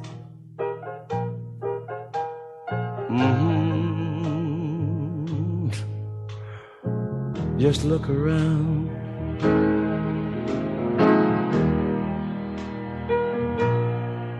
There must be a rainbow's end. But wait now, no one can find it.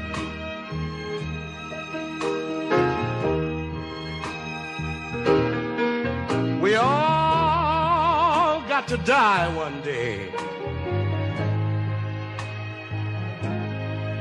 but no man can time it.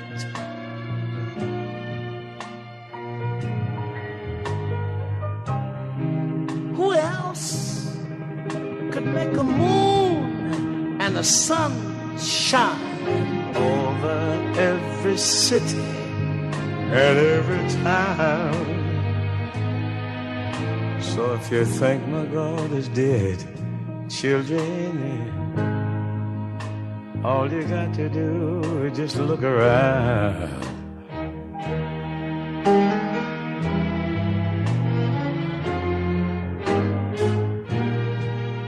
If you think God is dead, just look around.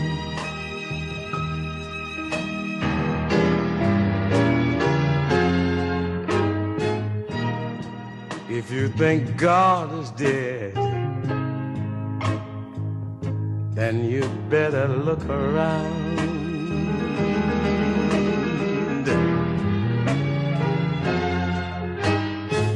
If you think God is dead, then, well now, you'd better look around. Fellas, just take it easy. Let me say this now. Look at the sea and look at the tree. I guess you can hear the breeze. Look at each other.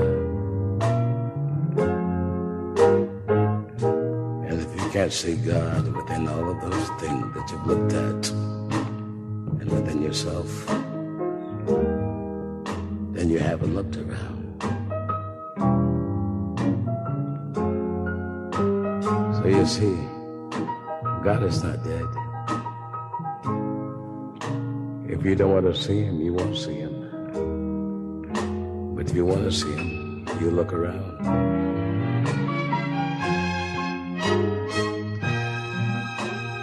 think God is dead.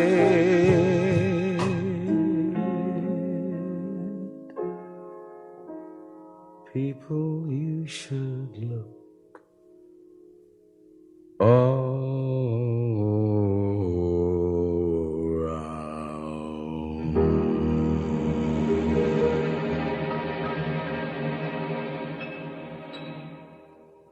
You're listening to Vuka Online. This is the station with all your music in one place.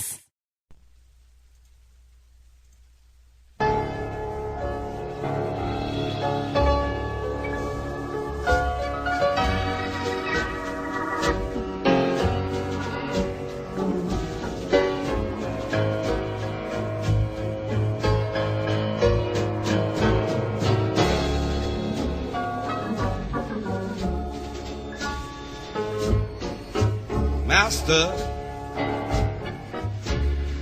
the tempest is raging.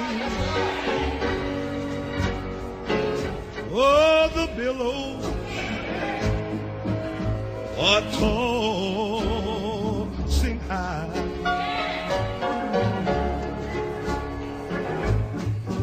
The sky is overshadowed with blackness. Oh, no shelter is nigh. Careless, thou not that we perish.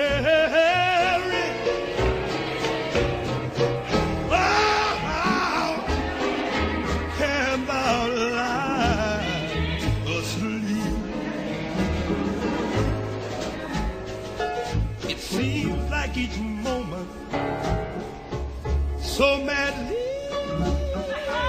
is threatening. Oh, a grave, a grave, a grave in the angry deep. Get up, Jesus, because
the winds and the waves.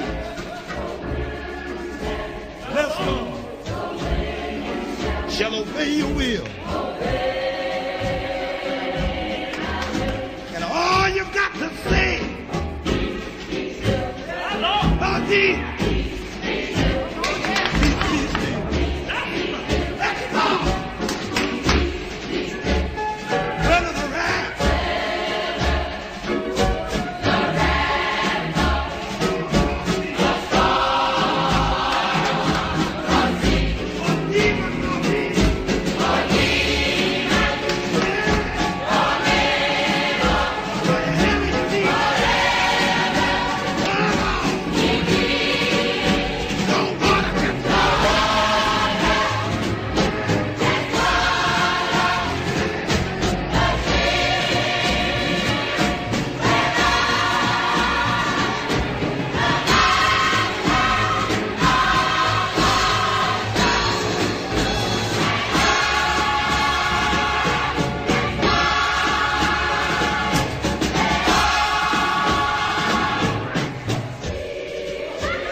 yes I am.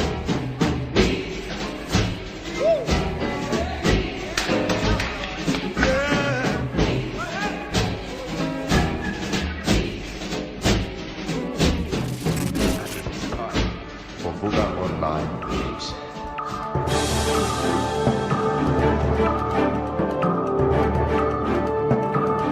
Vuka Online.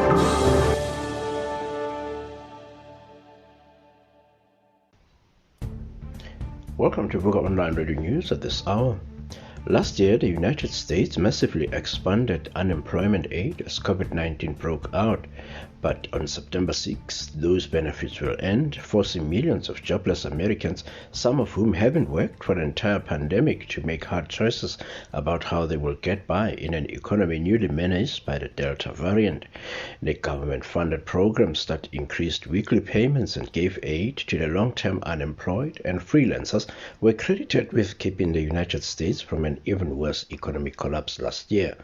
In recent months, they have become controversial, with some states ending them early and arguing they encourage people not to return to jobs that COVID-19 vaccines made safe. Those studies have disputed that contention. President Cyril Ramaphosa has prepared the ANC for a barrage of attacks when the Zondo Commission's report is released in October. While delivering his political overview at the ANC's Lekgotla on Saturday, Ramaphosa confirmed that the Zondo Commission of Inquiry is set to report back on its finding in October 2021 and report will be made public. He also noted that the governing party would be criticized in the main due to the exaggeration of the role of the deployment committee and misrepresentation of its ambit, as well as the management of the work the MPs for Parliament and parliamentary structures do. Ramaphosa also acknowledged that specific allegations have been leveled against leaders and employees of the movement, and there is a concerted drive to these allegations to the organization and portray a picture of a corrupt and incompetent ANC and ANC government. He said as such, the embattled ANC needed to be ready to address these allegations and develop concise messages before the report comes out. Cleanup crews were still busy on Saturday removing the massive cooking oil spill on the N3 near Montrose in the Free State. The cleanup continued into the night after a truck transporting cooking oil hit a road barrier and overturned on Friday near Montrose. The leaked cooking oil quickly spread over a 5-kilometer area in each direction, said the N3 toll concession company. All lanes were closed, causing major traffic congestions on one of the country's busiest highways. On Friday night, emergency services managed to open one southbound lane. The northbound carriageway to Johannesburg remained closed, and road users should prepare for slow-moving traffic and delays along this section of the route and are requested to remain patient and extra cautious, the N3 toll concessions company has said on Saturday, and no injuries have been reported. In the past 24 hours, the cumulative number of COVID-19 cases identified in South Africa is 2,814,014, with 8,411 new cases reported. 182 deaths have been reported, bringing the total to 83,343 deaths. The cumulative number of recoveries now stand at 2,586,656, with a recovery rate of 91.9%. 13,430,600 people have been vaccinated so far. In your sport, Yannaman Malan says he is seizing the opportunity that comes his way after his superb century set up the Proteas win against Sri Lanka in the second ODI on Saturday. Malan anchored the Proteas innings as he scored 121 off 135 balls with 9 fours and 1 6. Playing in only his 9th ODI, Malan has now notched up 3 centuries to date, with last month's unbeaten 177 against Ireland still fresh on his mind. Malan, who was awarded the Player of the Match accolade, admits that Saturday's success had a lot to do with adapting and trusting his instincts. And world number 1 Ashley Barty crashed out of the US Open in the third round after Shelby Rogers mounted a superb comeback. The Australian overcame a tricky start to put herself on the brink of victory as she served at 5-2 up in the deciding set. However, the American fed off the energy of a raucous crowd on the Arthur Ashe Stadium to turn the match around, winning 4 games in a row to force a tiebreak. She got the better of that too, claiming a first career victory over Batty, going through 6-2, 1-6, 7-6. And in your weather, Pretoria will be partly cloudy and hot with temperature highs of 30 degrees. Johannesburg, cloudy and hot with temperature highs of 27 degrees with extended thunder showers. Cape Town, cloudy and cool with temperature highs of 16 degrees with scattered thunder showers. Durban will be cloudy and hot with temperature highs of 28 degrees and extended thunder showers. Bloemfontein, cloudy and hot with temperature highs of 28 degrees and extensive thunder showers. Polokwane will be sunny and hot with temperature highs of 28 degrees. Uppington, sunny and warm with temperature highs of 24 degrees. Port Elizabeth will be cloudy and cool with temperature highs of 19 degrees with the scattered thunder showers. East London will be cloudy and cool with temperature highs of 22 degrees and scattered thunder showers. For Vuka Online Radio News, I am Monges Makhalima. Every time he sees me, his eyes light up. I can almost hear his heart beat faster. He looks at me the same way he did when we first met. For him, it's love at first sight every day. For me, it's heartbreaking. Loving someone who's living with dementia is not easy. For support, advice, or to make a donation, visit dementiasa.org. You're listening to Vuka Online. You are rocking with the best.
Broadcasting worldwide, online 24/7. It's Vuka Online, your inspiration radio station.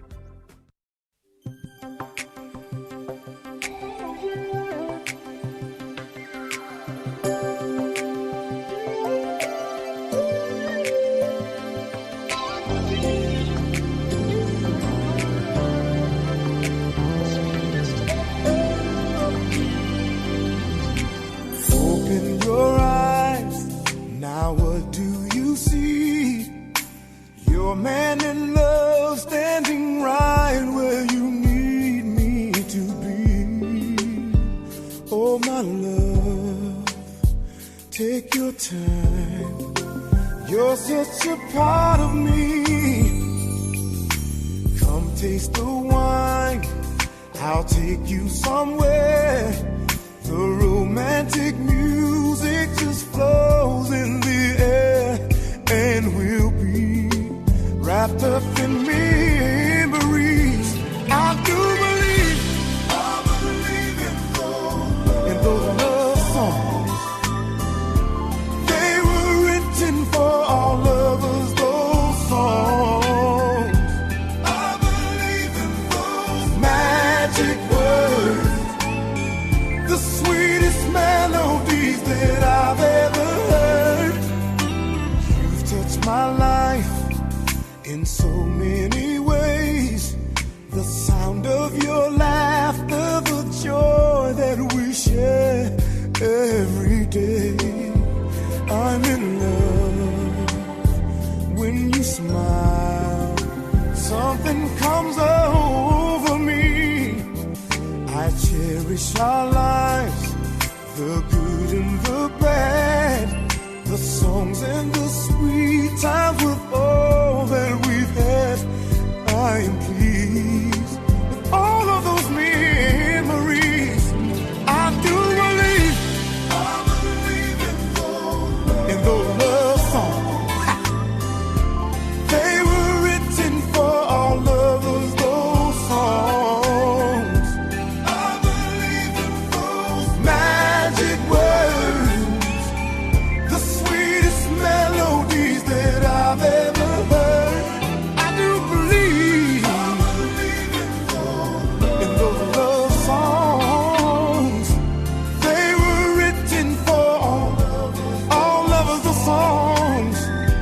I believe magic words, sweetest melodies that I've ever heard. La la la la la, la la means I love you. You're the only one I want and need. Sweetest melodies reminds me of your tenderness. When I hear them on the radio, I do believe in those love songs. They were written for all lovers, those songs. Magic words, sweetest melodies I've ever heard. I do believe no love songs. They were written for all lovers.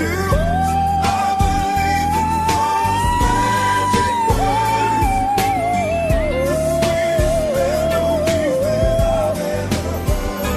I do believe You know, baby, one night I woke up and heard him on the radio.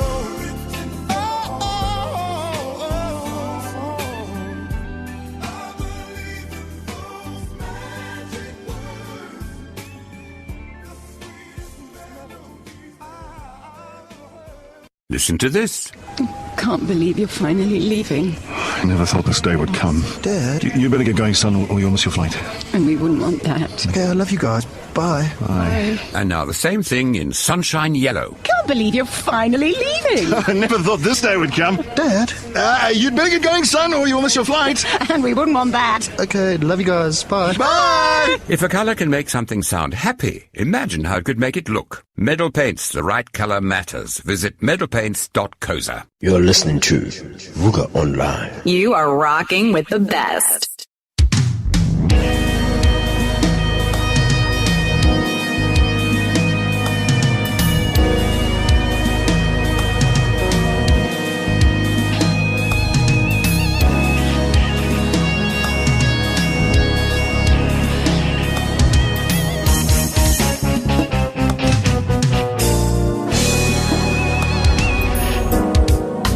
Take me to the place I've never seen before.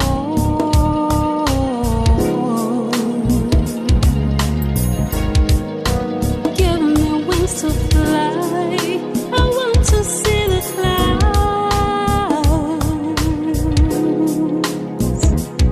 Yes, take me to the ocean. I want to see the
I think in a perfect world, no matter where you find yourself, no matter your background, your creed, your color, whatever, you should have access to health.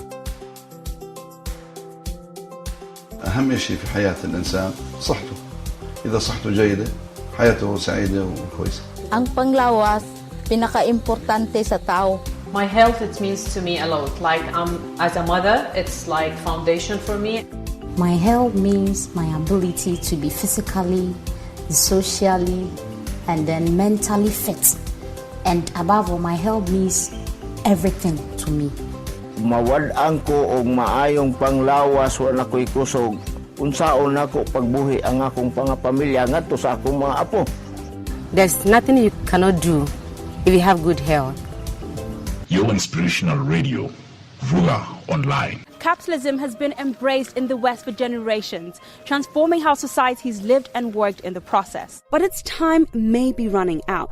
Democratic socialists like Bernie Sanders and Alexandria Ocasio-Cortez have slammed the economic system, and even billionaires like Warren Buffett, Mark Benioff, and Ray Dalio admit the system is failing many. The conversation about capitalism in its current form has been so loud that leaders here at the World Economic Forum in Davos, Switzerland, are questioning its relevance in the world we live in today. So will we soon see the end to capitalism as we know it?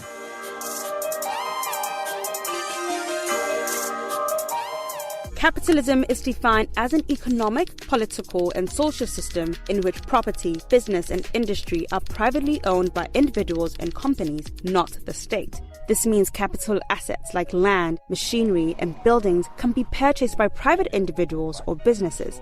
Companies get you to work for them by offering wages, and your investments in a business that's doing well can grow.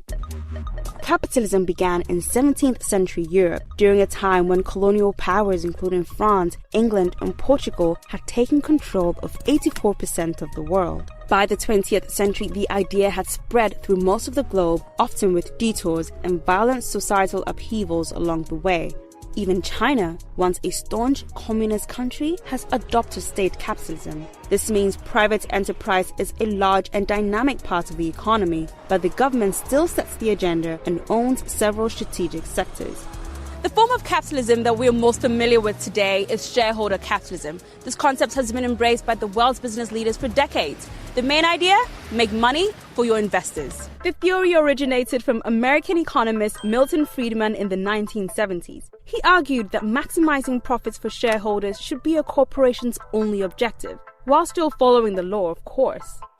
Corporate boards overwhelmingly took on the message. It made sense at the time. American companies had become bloated and unprofitable. Shareholder activism became a movement, and leaders like Ronald Reagan and Margaret Thatcher stood behind it.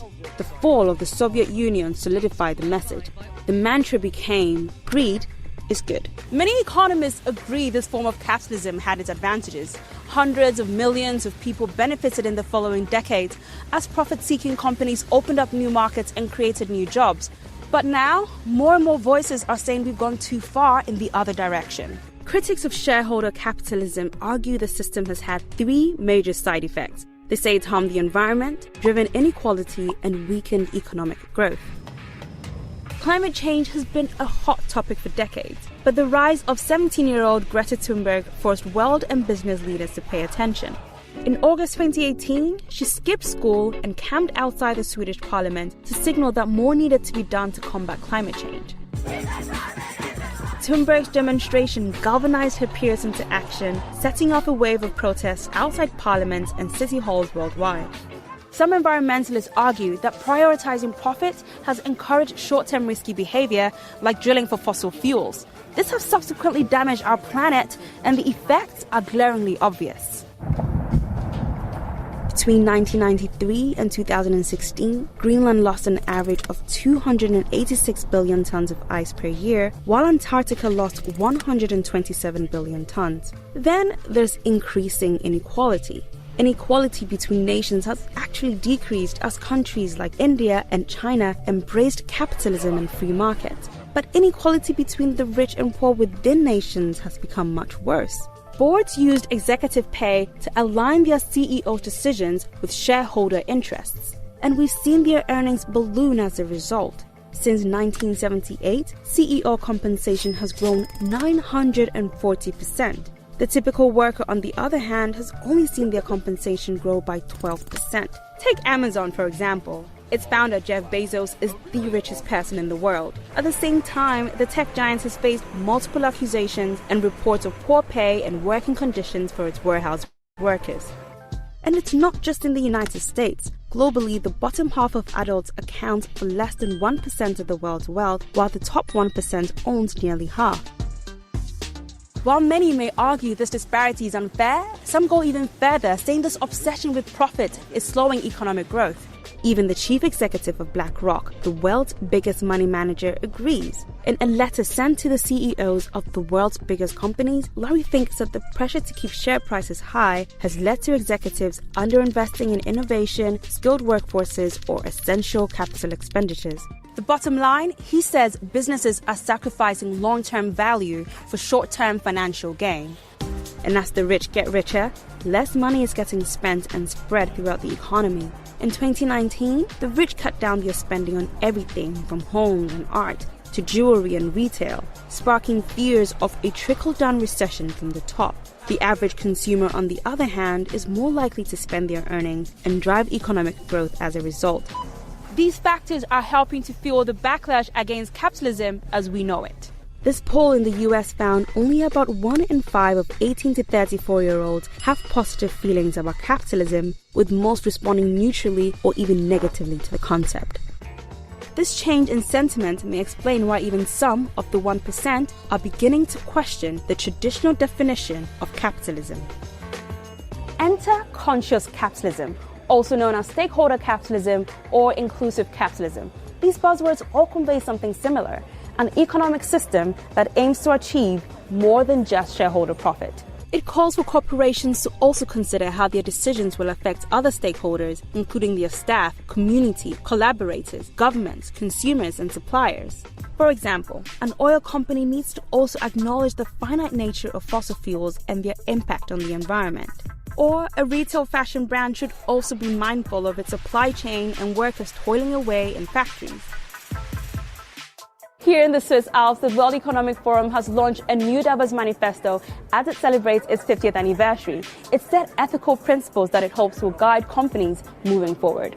WEF calls for businesses to tackle corruption, prioritize human rights, advocate for a competitive level playing field, and pay their fair share of taxes.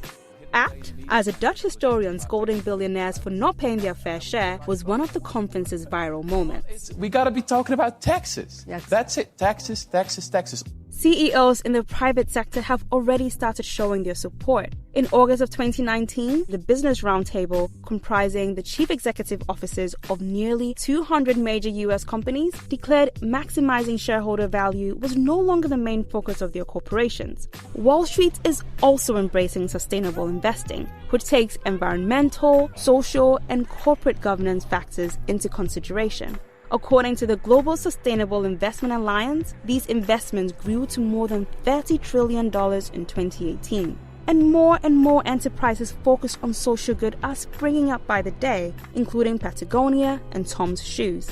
But is this a load of talk and no action? Skeptics say stakeholder capitalism is just a big PR stunt, something the titans of the tech and finance industries are doing to save themselves.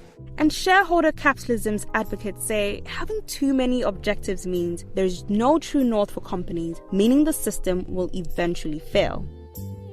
So, is capitalism dying? Well, if the conversation here at Davos is to be believed, then the answer is no, it's simply evolving. But whether something like stakeholder capitalism can truly take hold remains to be seen. More music, more inspiration. Vuka Online.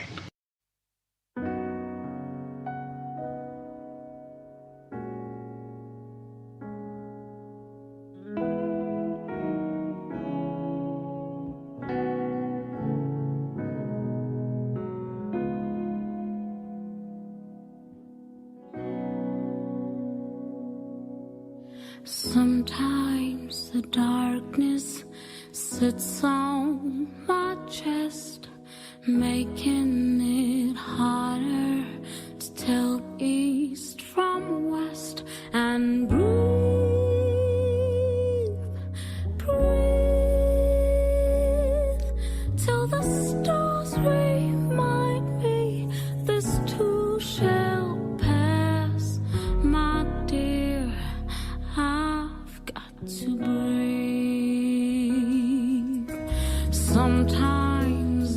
love me, and sometimes I don't.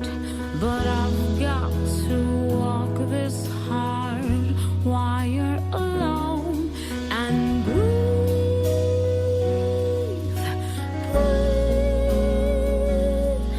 till his love reminds me this too shall pass. My dear, I've got to breathe.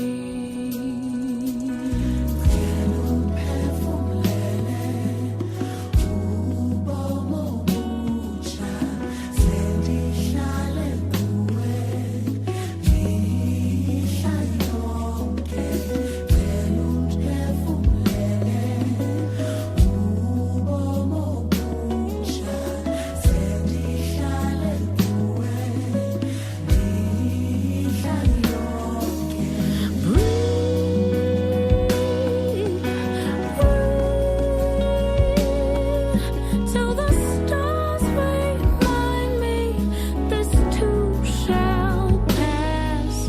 My dear, I've got to breathe.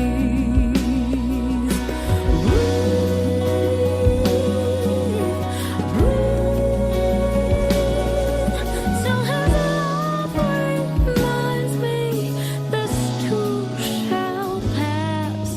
My dear, I've got to breathe.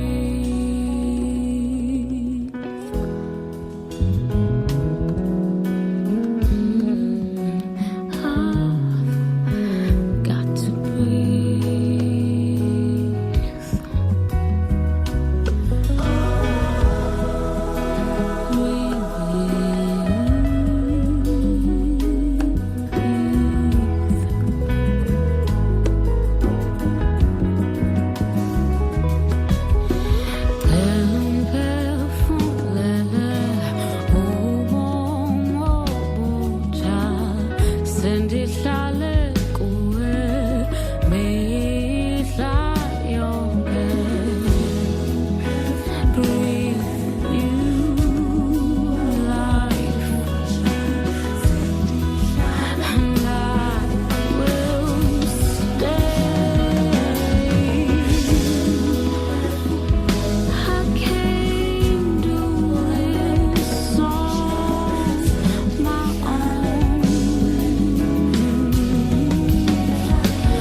Simply the best.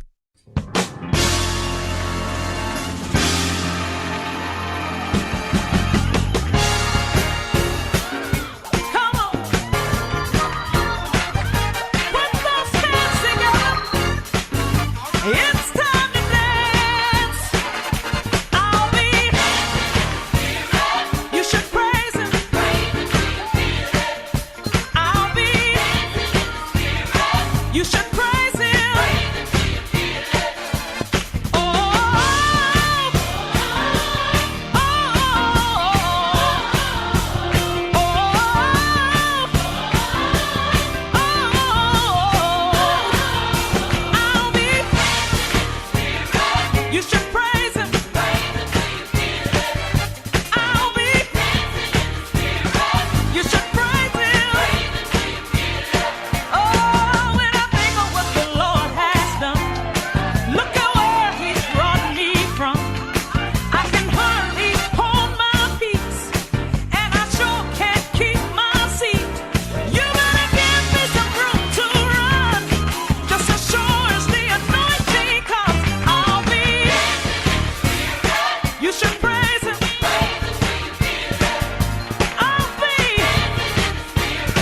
You should praise him.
The home of inspiration every day. Most people give up on themselves easily. You know the human spirit is powerful. From news, countries across the globe have been hit by the COVID-19 virus. Views. There's a global trend to see an increase in GBV incidences, specifically domestic violence. Sports. What's he say?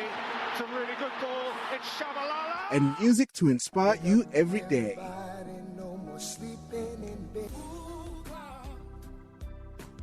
This is Vuka Online, your inspiration radio station. Right here, right now, the best tunes of all times.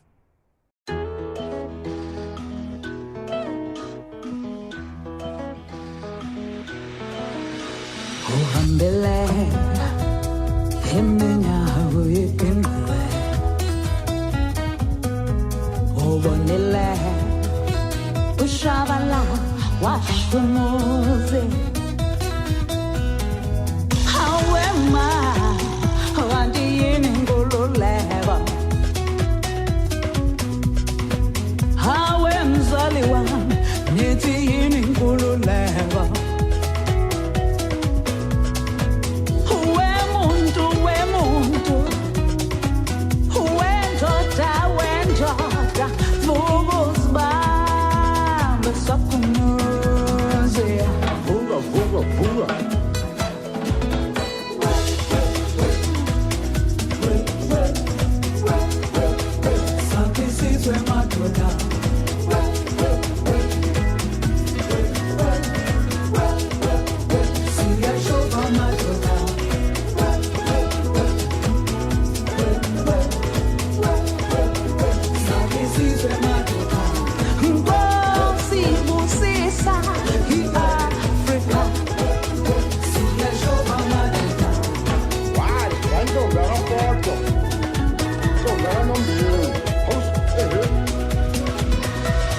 Ubonile iminyaka uyekindile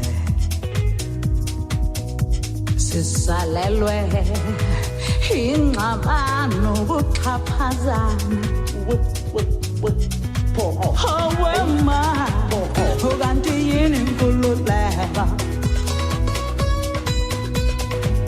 awe mzali wami nithi yini inkululeko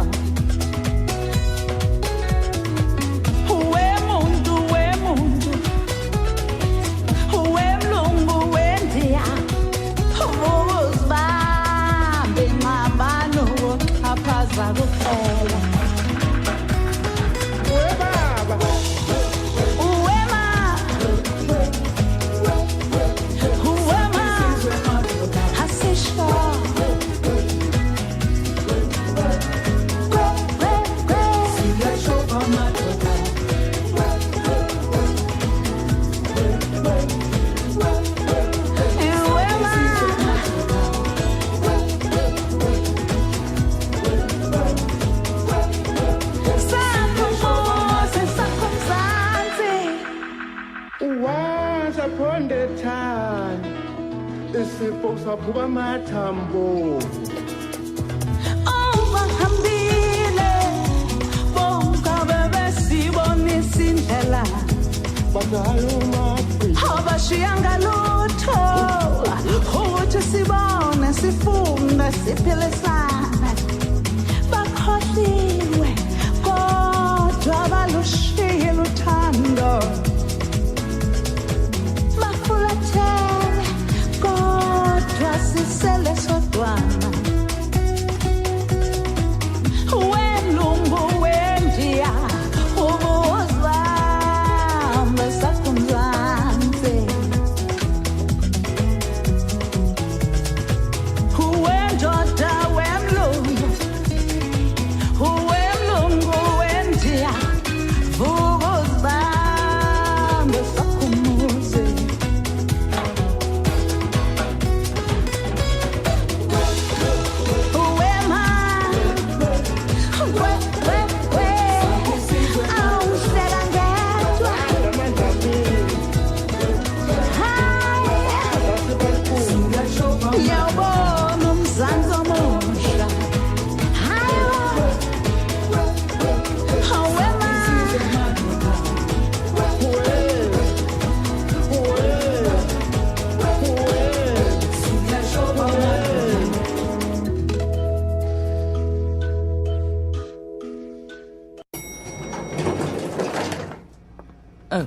Hey, Anna. Hey, Earl.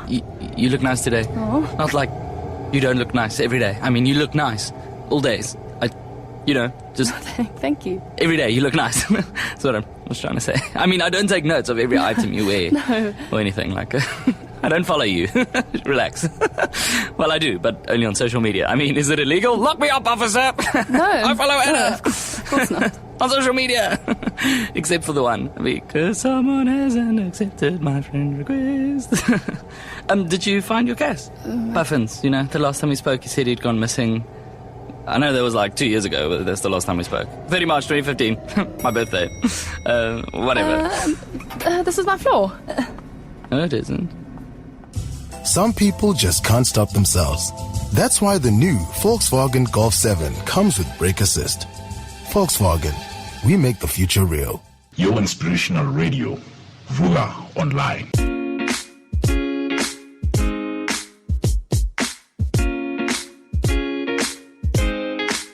If you ask someone who worked on a product team about what does a product manager do, I'm pretty sure you're going to get a whole lot of different answers.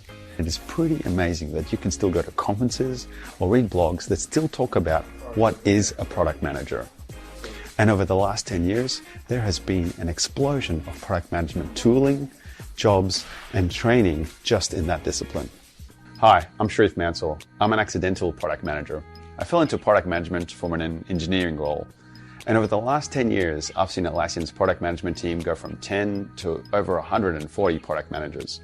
And I get to speak to a lot of our customers, many of which are product managers as well.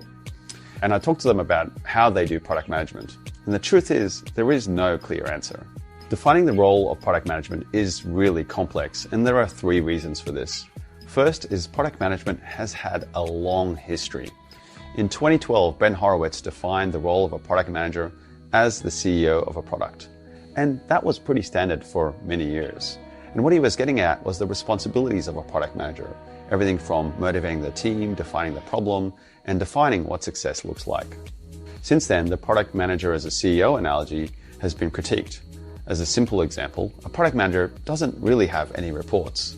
So often they have to influence without any authority. I think both these views highlight different aspects of product management. The CEO view highlights the areas of responsibility, whereas the alternate view highlights the method by which a product manager can go through to achieve an outcome. So the second reason defining product management is difficult is because of team culture. Now, if we define team culture as how teams get work done, we all know this can look very different between team and change radically depending on the size of the organization. As a simple example, in a small organization, you'll see a product manager do whatever they need to do to get the job done, everything from research to analytics. But as an organization grows, you'll see them hire a dedicated team to do something like research. Now, on those medium to large organizations, a large part of the product management role is navigating that organizational landscape to get an outcome. And they're using their influence skills to drive prioritization, balance business and customer needs, and achieve an outcome that builds a great product. Now, the third area of confusion is around responsibilities. Now, one topic that always comes up is this contrast between what a product manager does and what a product owner does. Now, product managers in the traditional sense are responsible for defining the mission, the vision, the high-level problems, and what does success look like. Now, in contrast, a product owner's responsibility is taking that high-level mission and vision and breaking it down into day-to-day activities that the team can run with, whether it be defining requirements, breaking it down into stories, or just managing the day-to-day backlog. So what we're seeing in the industry is that product ownership is actually less of a role, more of a responsibility. And product managers that do really well at scaling themselves empower their team members to wear that product owner hat. So another area that might confuse the responsibilities of product management is this famous Venn diagram Martin Ericsson created a few years ago. He talked about the intersection of user experience, technology, and business. And he said that product management sits right here in this intersection. So what was he talking about? A lot of people have interpreted this diagram as a project management function, someone who works between 3 departments and making sure that all their needs are met. But in reality, Martin was actually talking about one of the activities that product managers need to do every day, a really hard one, and that's making great trade-off decisions. It's about balancing the needs of user experience, making sure that we build something that's feasible, and at the same time building a business need. And the hard part, doing all of this while solving a great customer problem. So a product manager is responsible for a product and its success. Now, first, we talked about how this can mean they're taking on CEO-like responsibilities, but quite often they're doing it in a non-CEO-like way, such as influencing without any authority. So in small organizations, you'll expect product managers to take on a wide range of responsibilities. But as teams and organizations continue to grow, you'll find product managers' responsibilities shift to be more focused on what's essential to build an amazing product. And great product managers do this by giving the teams context, empowering many individuals in a team to take on product owner-like responsibilities. And finally, product managers need to be amazing at making trade-off decisions between business needs, user experience, and engineering whilst making their customer happy. Now, I know you probably came here looking for a single definition of what a product manager does. Now, the irony here, like many things in product management, is that there is no single right answer. It's not black and white, but rather many shades of... More music, more inspiration. Vuka online.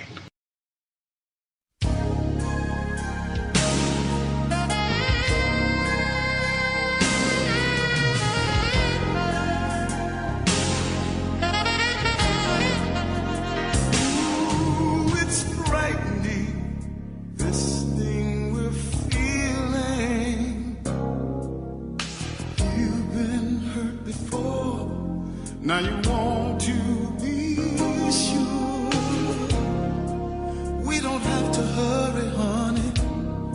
just a matter of time before I'm yours and you are mine. Don't be discouraged, darling, don't throw this chance away. Hang on in there, tomorrow's another day, and we'll survive, come what may. This time it's all the way, no hurt no more.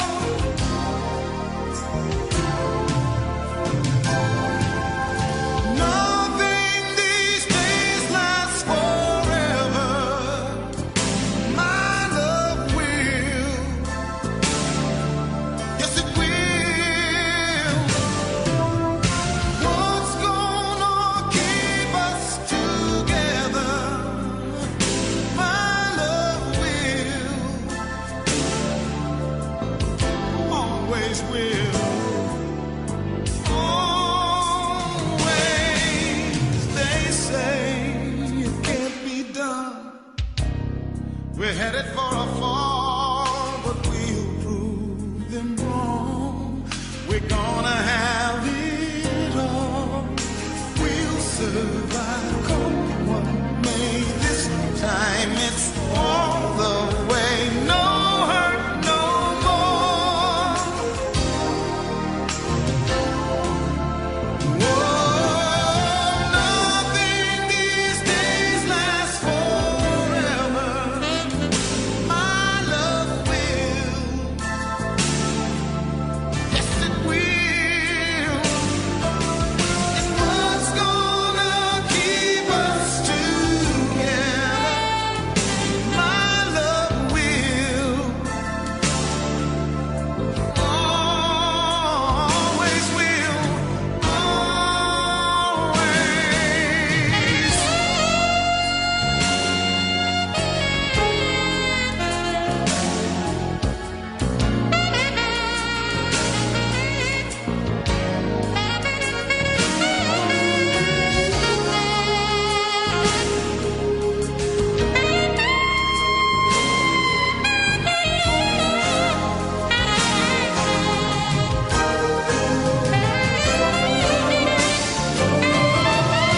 Nothing these days lasts forever.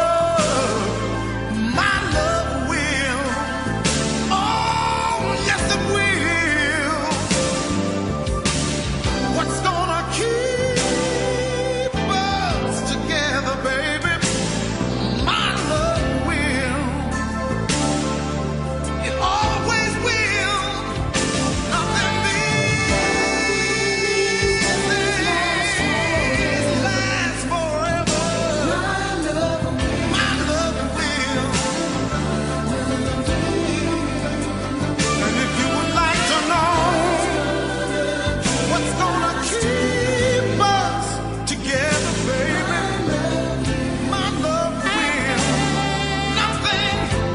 Nothing these days lasts forever. My love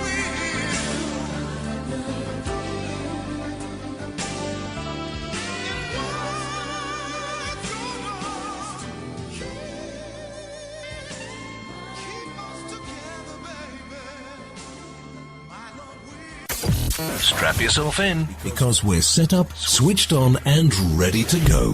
Vuka Online. Yo, what's up, baby? I don't see no sign on my door that says closed. So, step in my room. Cause I got a little something for you, baby. In my room. And I know you're gonna like it. Step in my room. Cause I got a little something for you,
Vuka Online News.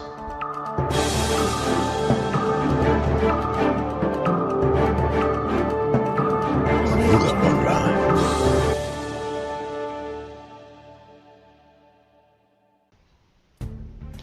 Welcome to Vuka Online Radio News at this hour. Last year, the United States massively expanded unemployment aid as COVID-19 broke out. But on September 6, those benefits will end, forcing millions of jobless Americans, some of whom haven't worked for an entire pandemic, to make hard choices about how they will get by in an economy newly menaced by the Delta variant. The government-funded programs that increased weekly payments and gave aid to the long-term unemployed and freelancers were credited with keeping the United States from an even worse economic collapse last year. In recent months, they have become controversial, with some states ending them early and arguing they encourage people not to return to jobs that COVID-19 vaccines made safe. Those studies have disputed that contention. President Cyril Ramaphosa has prepared the ANC for a barrage of attacks when the Zondo Commission's report is released in October. While delivering his political overview at the ANC's Lekgotla on Saturday, Ramaphosa confirmed that the Zondo Commission of Inquiry is set to report back on its finding in October 2021 and report will be made public. He also noted that the governing party would be criticized in the main due to the exaggeration of the role of the deployment committee and misrepresentation of its ambit, as well as the management of the work the MPs for Parliament and parliamentary structures do. Ramaphosa also acknowledged that specific allegations have been leveled against leaders and employees of the movement, and there is a concerted drive to these allegations to the organization and portray a picture of a corrupt and incompetent ANC and ANC government. He said as such, the embattled ANC needed to be ready to address these allegations and develop concise messages before the report comes out. Cleanup crews were still busy on Saturday removing the massive cooking oil spill on the N3 near Montrose in the Free State. The cleanup continued into the night after a truck transporting cooking oil hit a road barrier and overturned on Friday near Montrose. The leaked cooking oil quickly spread over a 5-kilometer area in each direction, said the N3 toll concession company. All lanes were closed, causing major traffic congestions on one of the country's busiest highways. On Friday night, emergency services managed to open one southbound lane. The northbound carriageway to Johannesburg remained closed, and road users should prepare for slow-moving traffic and delays along this section of the route and are requested to remain patient and extra cautious, the N3 toll concessions company has said on Saturday, and no injuries have been reported. In the past 24 hours, the cumulative number of COVID-19 cases identified in South Africa is 2,814,014, with 8,411 new cases reported. 182 deaths have been reported, bringing the total to 83,343 deaths. The cumulative number of recoveries now stand at 2,586,656, with a recovery rate of 91.9%. 13,430,600 people have been vaccinated so far.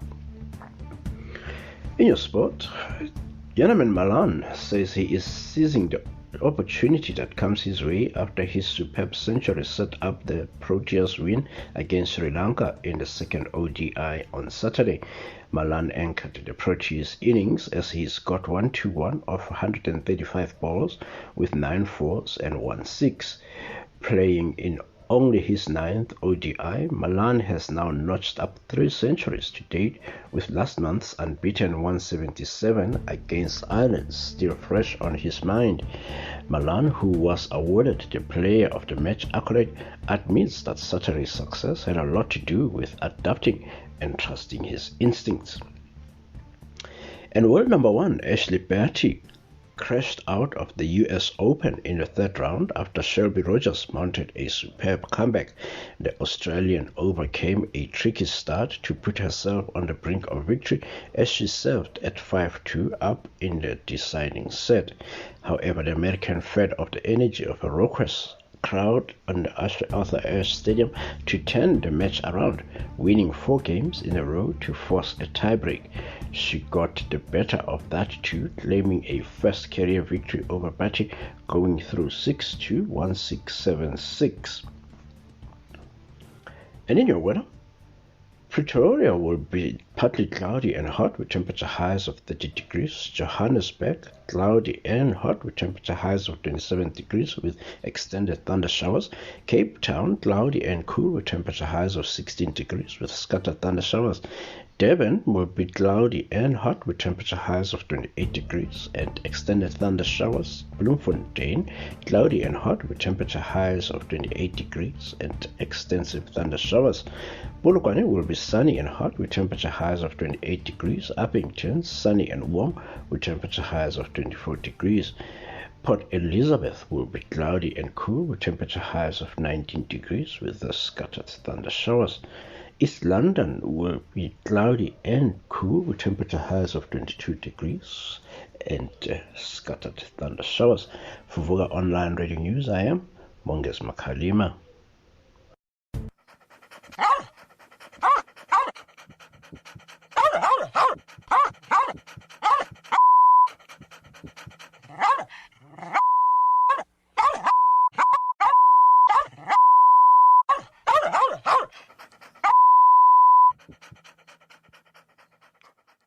If you suspect your dog of having a foul mouth, try Super Breath Dog Bones from Fido. Available at all reputable pet stores and supermarkets nationwide. Broadcasting worldwide, online 24/7. It's Vuka Online, your inspiration radio station.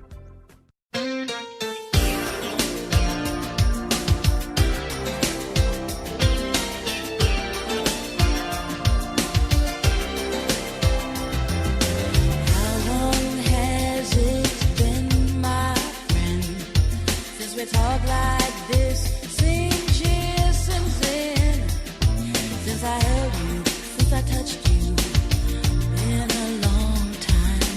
I thought when we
Strap yourself in, because we're set up, switched on, and ready to go. Vuka Online.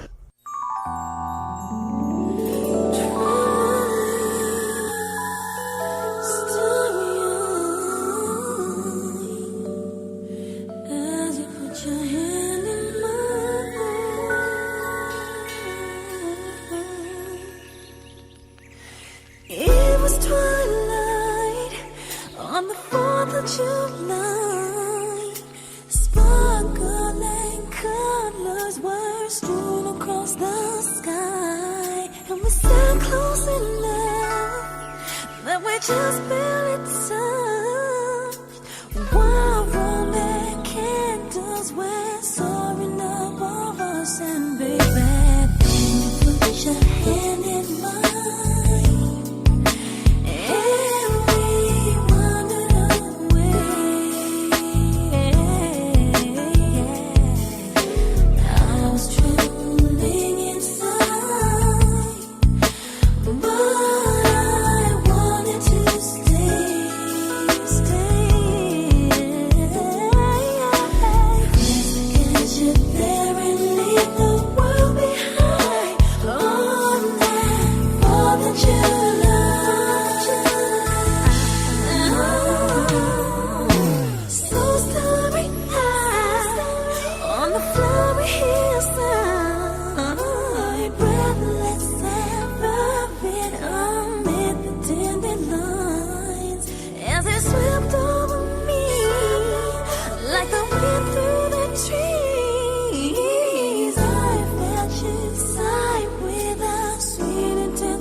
Perhaps it's because we're a family, or that we've been making whiskey together for over 5 generations.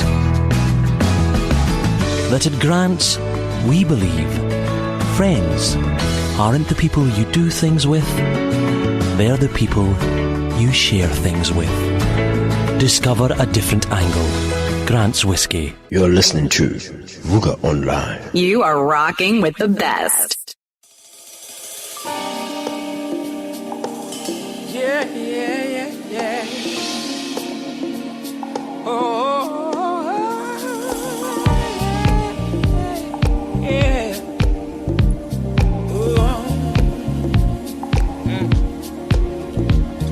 I'm glad this week is over. I need to get away.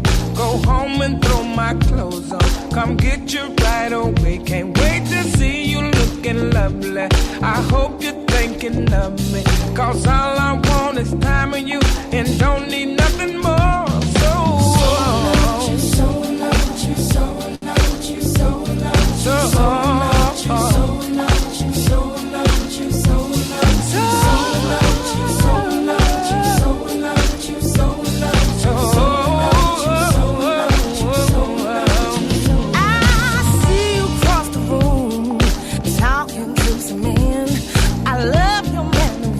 The way you handle them, oh, I'm so proud to be you. So attracted to you too.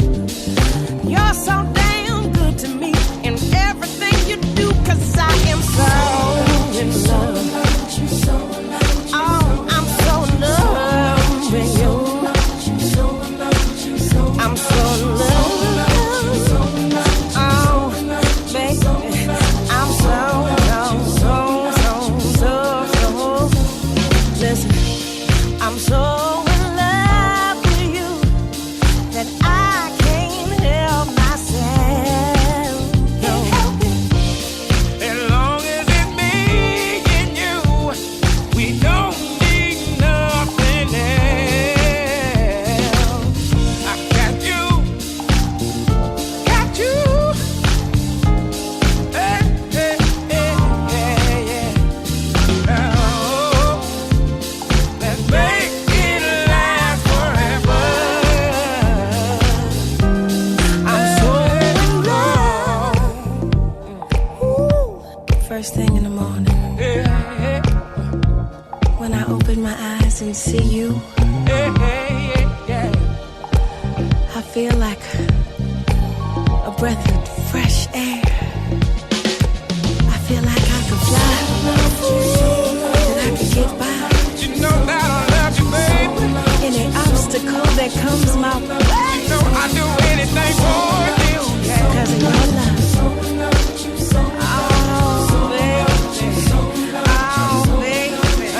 I'm so in love. I do anything for you. I do anything. I do anything for you. I do it. I do it. Do anything for you. Anytime is alright. You want me, baby. Know that I love you. Anything you want me to, I'll do it for you. Anytime is alright. If you want me, so good to me. Oh, anytime is alright. I'm so in love with you, baby. I'll do anything for you. Anytime is alright.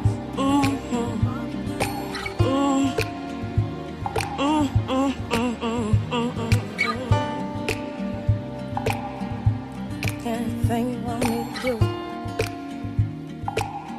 Oh, it'd be a blessing for me too. Oh, baby. Oh, baby. Sugar is sweet, but not like you. Raindrops fall. Sunshine. But when I look in your eyes, Don't want nobody else, baby. Yo, this song is dedicated to Keith Weed, Chief Marketing Officer of Unilever. You can be the leader, Keith. We from Unilever. You can be the leader, Keith. We from Unilever. We've got something for you. It can only make you better. It's not complicado. It's called radio. You can be the leader. You're Keith from Unilever. We're not here to preach about this thing called reach. But when you need some traction, this is your call to action. You can be the leader. You household. Now we say it's on your Twitter. You like all things visual. This one, prick your ears for the oral. Advertise with us. This request is formal. That's right. Keith Weed! Yo, listen up. Radio is the place to be. It's OMG to the FMC. Why don't you be the leader? Oh, Keith from Unilever. Why don't you be the leader? So this is our request, Keith. See radio differently at radiocenter.org. Your inspirational radio. Vuka Online.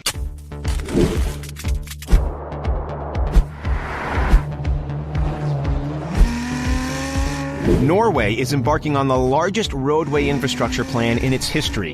In fact, it may be the largest road revamp in the entire world. With a budget of $47 billion, this new coastal highway is going to connect areas of Norway that used to take 21 hours to travel between. It's going to bypass 7 different ferry crossings and cut travel time down by half. But how exactly is this possible? Well, by essentially creating the world's first ever floating highway. From state-of-the-art floating tunnels to how they're dealing with safety concerns.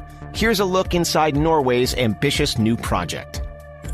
The almost 700-mile trip between the Norwegian cities of Kristiansand in the south and Trondheim in the north typically runs about 21 hours if you're traveling at an average of 30 miles an hour. That's over $200 in gas for a small car to travel just one way. Since 60% of Norway's exported goods are produced in the west coast, where a third of Norway's population also lives, there's a lot of traveling between cities to keep the country running. But with a new multi-billion-dollar road project, Norway hopes to cut travel times and the cost of gas to get there in half. With 7 different ferry crossings along the way, getting around Norway is anything but a piece of cake, especially when you realize that each crossing can take about 45 minutes and cost about $16. Tourists may enjoy the scenic route, but those traveling for business or even medical purposes aren't big fans of taking the long way. Fortunately, there will soon be a shortcut, thanks to the development of the new coastal highway Route E39. This $47 billion infrastructure project aims to replace the ferries with bridges and to create conventional tunnels as well as what could be the world's first floating tunnel to form the highway. The submerged roadway is essentially a pair of concrete tubes submerged about 100 feet below the water's surface. This new and more predictable transport system will be a great benefit to Norway's national economy. It'll connect cities in ways they haven't been before and create new patterns of habitation for the people living there. These new roads will also shorten the path to reach hospitals, jobs, and schools, creating a more stable and diverse economy and a lot of happy commuters. Norway also hopes that the new highway will increase their population. Some areas, like Tysons, a region of rural municipalities located on an archipelago off the coast, have lost over 50% of their population in the last century due to inaccessibility. The trend of population loss is continuing across Scandinavia. There are many benefits to restructuring the E39, but preliminary estimates show that the required investments and improvements will cost much more than the $47 billion highway budget. They estimate it could even be as much as 340 billion Norwegian krona or $38 billion extra. So why exactly does Norway want to embark on this crazy floating tunnel strategy instead of just making more bridges? Norway has a few environmental issues with making roads. First, the harsh weather conditions can be unpredictable, with roads often closing and ferries having to cancel their departure last minute due to snow, heavy winds, or high waves. This leads to people driving for hours only to be turned away at crossings and forced to put their plans on hold. Norway is also home to many deep fjords, which makes things like bridges necessary. But they can have a huge impact on the environment and be unsafe in those harsh weather conditions. To decrease environmental impact and maintain Norway's natural beauty, the best and most efficient highway is the one that's almost completely hidden. With this in mind, the innovative new design Norway is going with is known as a Submerged Floating Tube Bridge, or SFTB. Ariana Minaretti, a chief engineer in the Norwegian Public Roads Administration, told CBC that some stretches they have studied will have average-sized tunnels of about 5 to 6 kilometers long, while others might be only 600 meters long. She also explained that the submerged floating tube bridge was actually first conceptualized by naval architect Sir Edward Reed all the way back in 1886. It was proposed again in Norway in 1923, but the technology still wasn't quite ready for such a big project. Now, finally, the idea dating back more than a century is close to becoming realized. With bridges that span long distances, you need arches and suspensions at certain points. But for a submerged floating tunnel, if you do it absolutely correct, and balance the weight of the structure with the buoyancy of the structure, it can go on forever, said Niels Erik Anders Ronquist, a professor of structural engineering at the Norwegian University of Science and Technology, who now works as a consultant on the new highway project. When a fjord is deeper than 100 meters or wider than 2 to 3 kilometers, the seabed is too deep for a traditional rock tunnel because it implies the use of a huge amount of land on the shores. Suspension bridges seem like an obvious second choice, but the harsh winds can endanger travelers and force the closure of these bridges. But with a floating tunnel, all of these issues can be avoided. Though the floating tunnel is buoyant, the tube itself isn't actually floating. The tubes are stabilized by cables tethered to the seabed, or by pontoons floating on the surface at roughly 800-foot intervals. The pontoon idea is likely the safest, because boats will be able to easily see the location of the tunnel. And with the actual tunnel far enough beneath the water's surface, ships, boats, and even submarines will be able to easily avoid collision. The experts have decided that 20 to 50 meters, or between 60 to 150 feet below the surface, is sufficient depth to avoid collisions with water traffic while also avoiding a depth that could cause increased water pressure. One of the proposed new tunnels is in Bonnefjorden, and it's called the Rogaland Fixed Link, or simply Rogfast. Construction has already started on the submerged tube bridge that'll be 390 meters deep and have a 27-kilometer-long tunnel, making it the deepest and longest undersea road tunnel in the entire world. A spur connection to the island municipality of Kvitsøy will be included in the design, creating a place where people can exit the E39 to enter a small village. Like conventional tunnels, the floating tunnel will also have escape routes that motorists could take to return to the surface in case of an emergency. The Rogfast tunnel will have emergency exits every 250 meters, 820 feet, along with emergency lights and phones at various intervals. The work on this particular tunnel started in 2018 and was expected to be completed in 2026 for a cost of $2 billion. But with the project already overrunning cost estimates, it's now only expected to be completed by 2029. The government has proposed fundraising of an extra 1.3 billion Norwegian krone, or $145.5 million, and they plan to put a toll in place for 20 years after the tunnel's completion, with a fee of 150 krone per passage for light vehicles. That amounts to about $16, which is about the same price it would take you to hitch a ride on one of those ferries.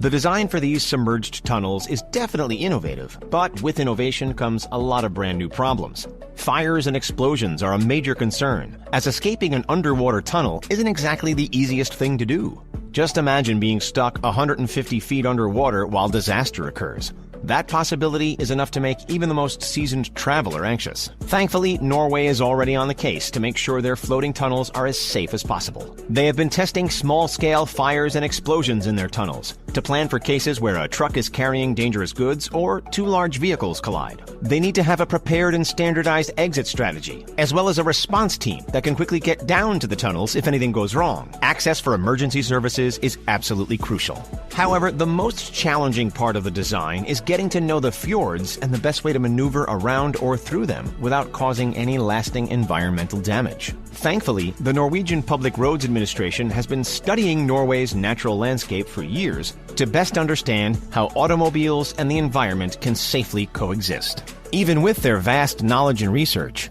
the most challenging fjord to get right is the Sonja Fjord.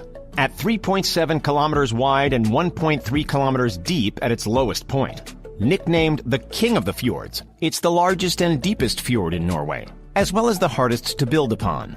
Experts are still evaluating whether some fjords, like this one, are even suitable for a submerged floating tube bridge. While they may be in the process of creating these tunnels, research is nowhere near complete. The Coastal Highway Route Project is collaborating with 3 of the largest universities in the Nordic region: the Norwegian University of Science and Technology, the University of Stavanger, and Chalmers University of Technology. They have about 50 PhD candidates working on solving different engineering challenges related to the E39 project, including how to maintain the tunnels once they're constructed and make sure they never break. The group is also working on solving general roadway infrastructure issues in Norway, including the development of intelligent transport systems, using solar energy to create ice-free road surfaces in winter, and how to digitally operate and maintain their road structures. It's a lot of work, But figuring out all of these issues looks like it's going to be completely worth it for Norway. A continuous E39 highway that's accessible 24/7 despite harsh weather conditions will please inhabitants and tourists alike. As it is, Norway makes more than 50 billion krona, or $5.6 billion US, in tourism each year. But a new and more efficient roadway is expected to improve that number. The E39 will also create new links between islands and the mainland, encouraging more economic activity in areas that used to be a lot harder to visit. Norway hopes that their new floating highway will be accessible to traffic by 2050. It plans to be about 1,100 kilometers long by the end of construction, cutting back on all of the 7 ferry crossings, plus an additional cutback of 50 kilometers of roadway. While this ambitious project might be the first structure of its kind, it definitely won't be the last. Engineers in Italy and China are already pursuing similar concepts. Now the only question is, who will finish first? Would you drive in one of these floating tunnels, or would you rather take the scenic... More music, more inspiration. Vuka Online.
Where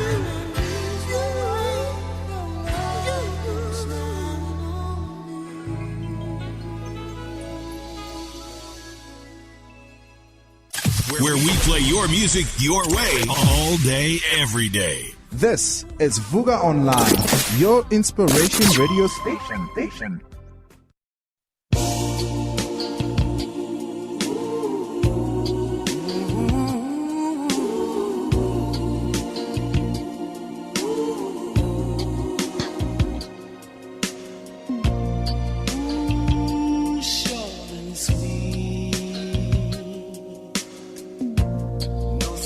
Dragging on past our needs.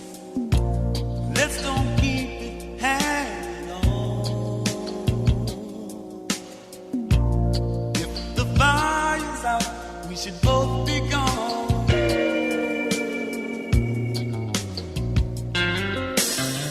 Some people are made for each other. Some people can love one another for life. How about us? Some people can hold it together. Last all kind of weather. Can we?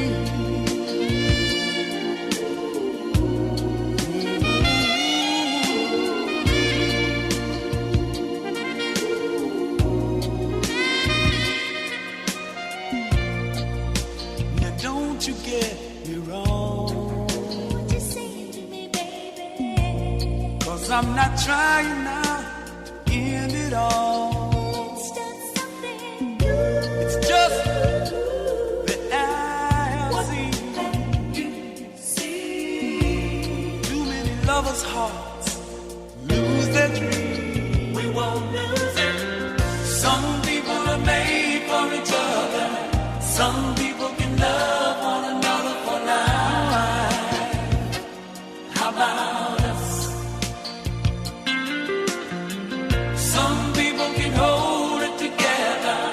Let all kind of weather. Can we? How about us? How about us, baby? How about us? How about us, baby? How about us? How about us, baby?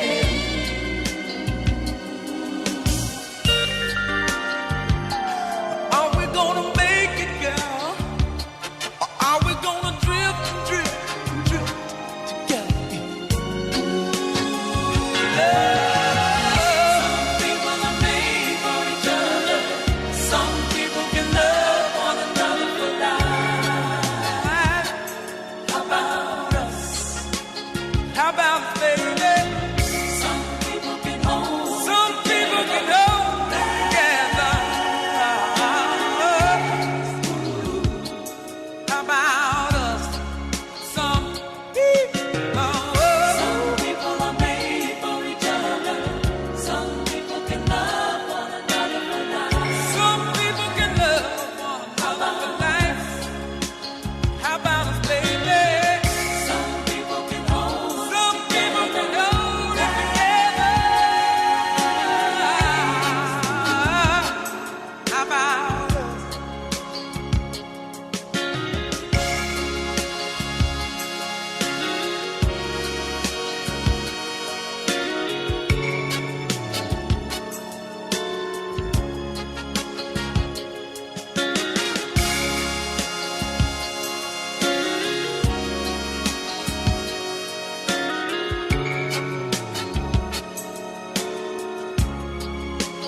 How about us, baby?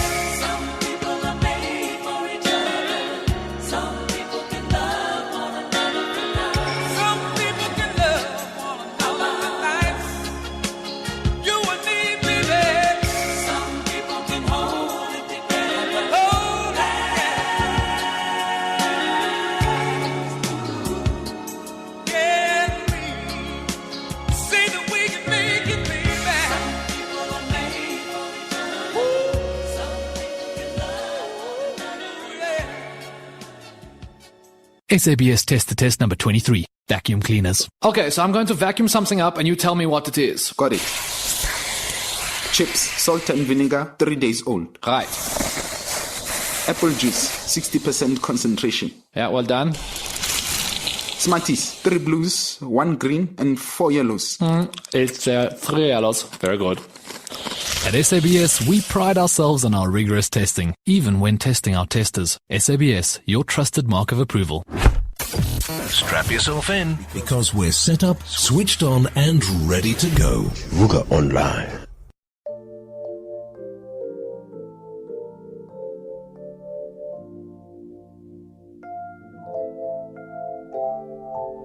Here's to love. I owe it all to you.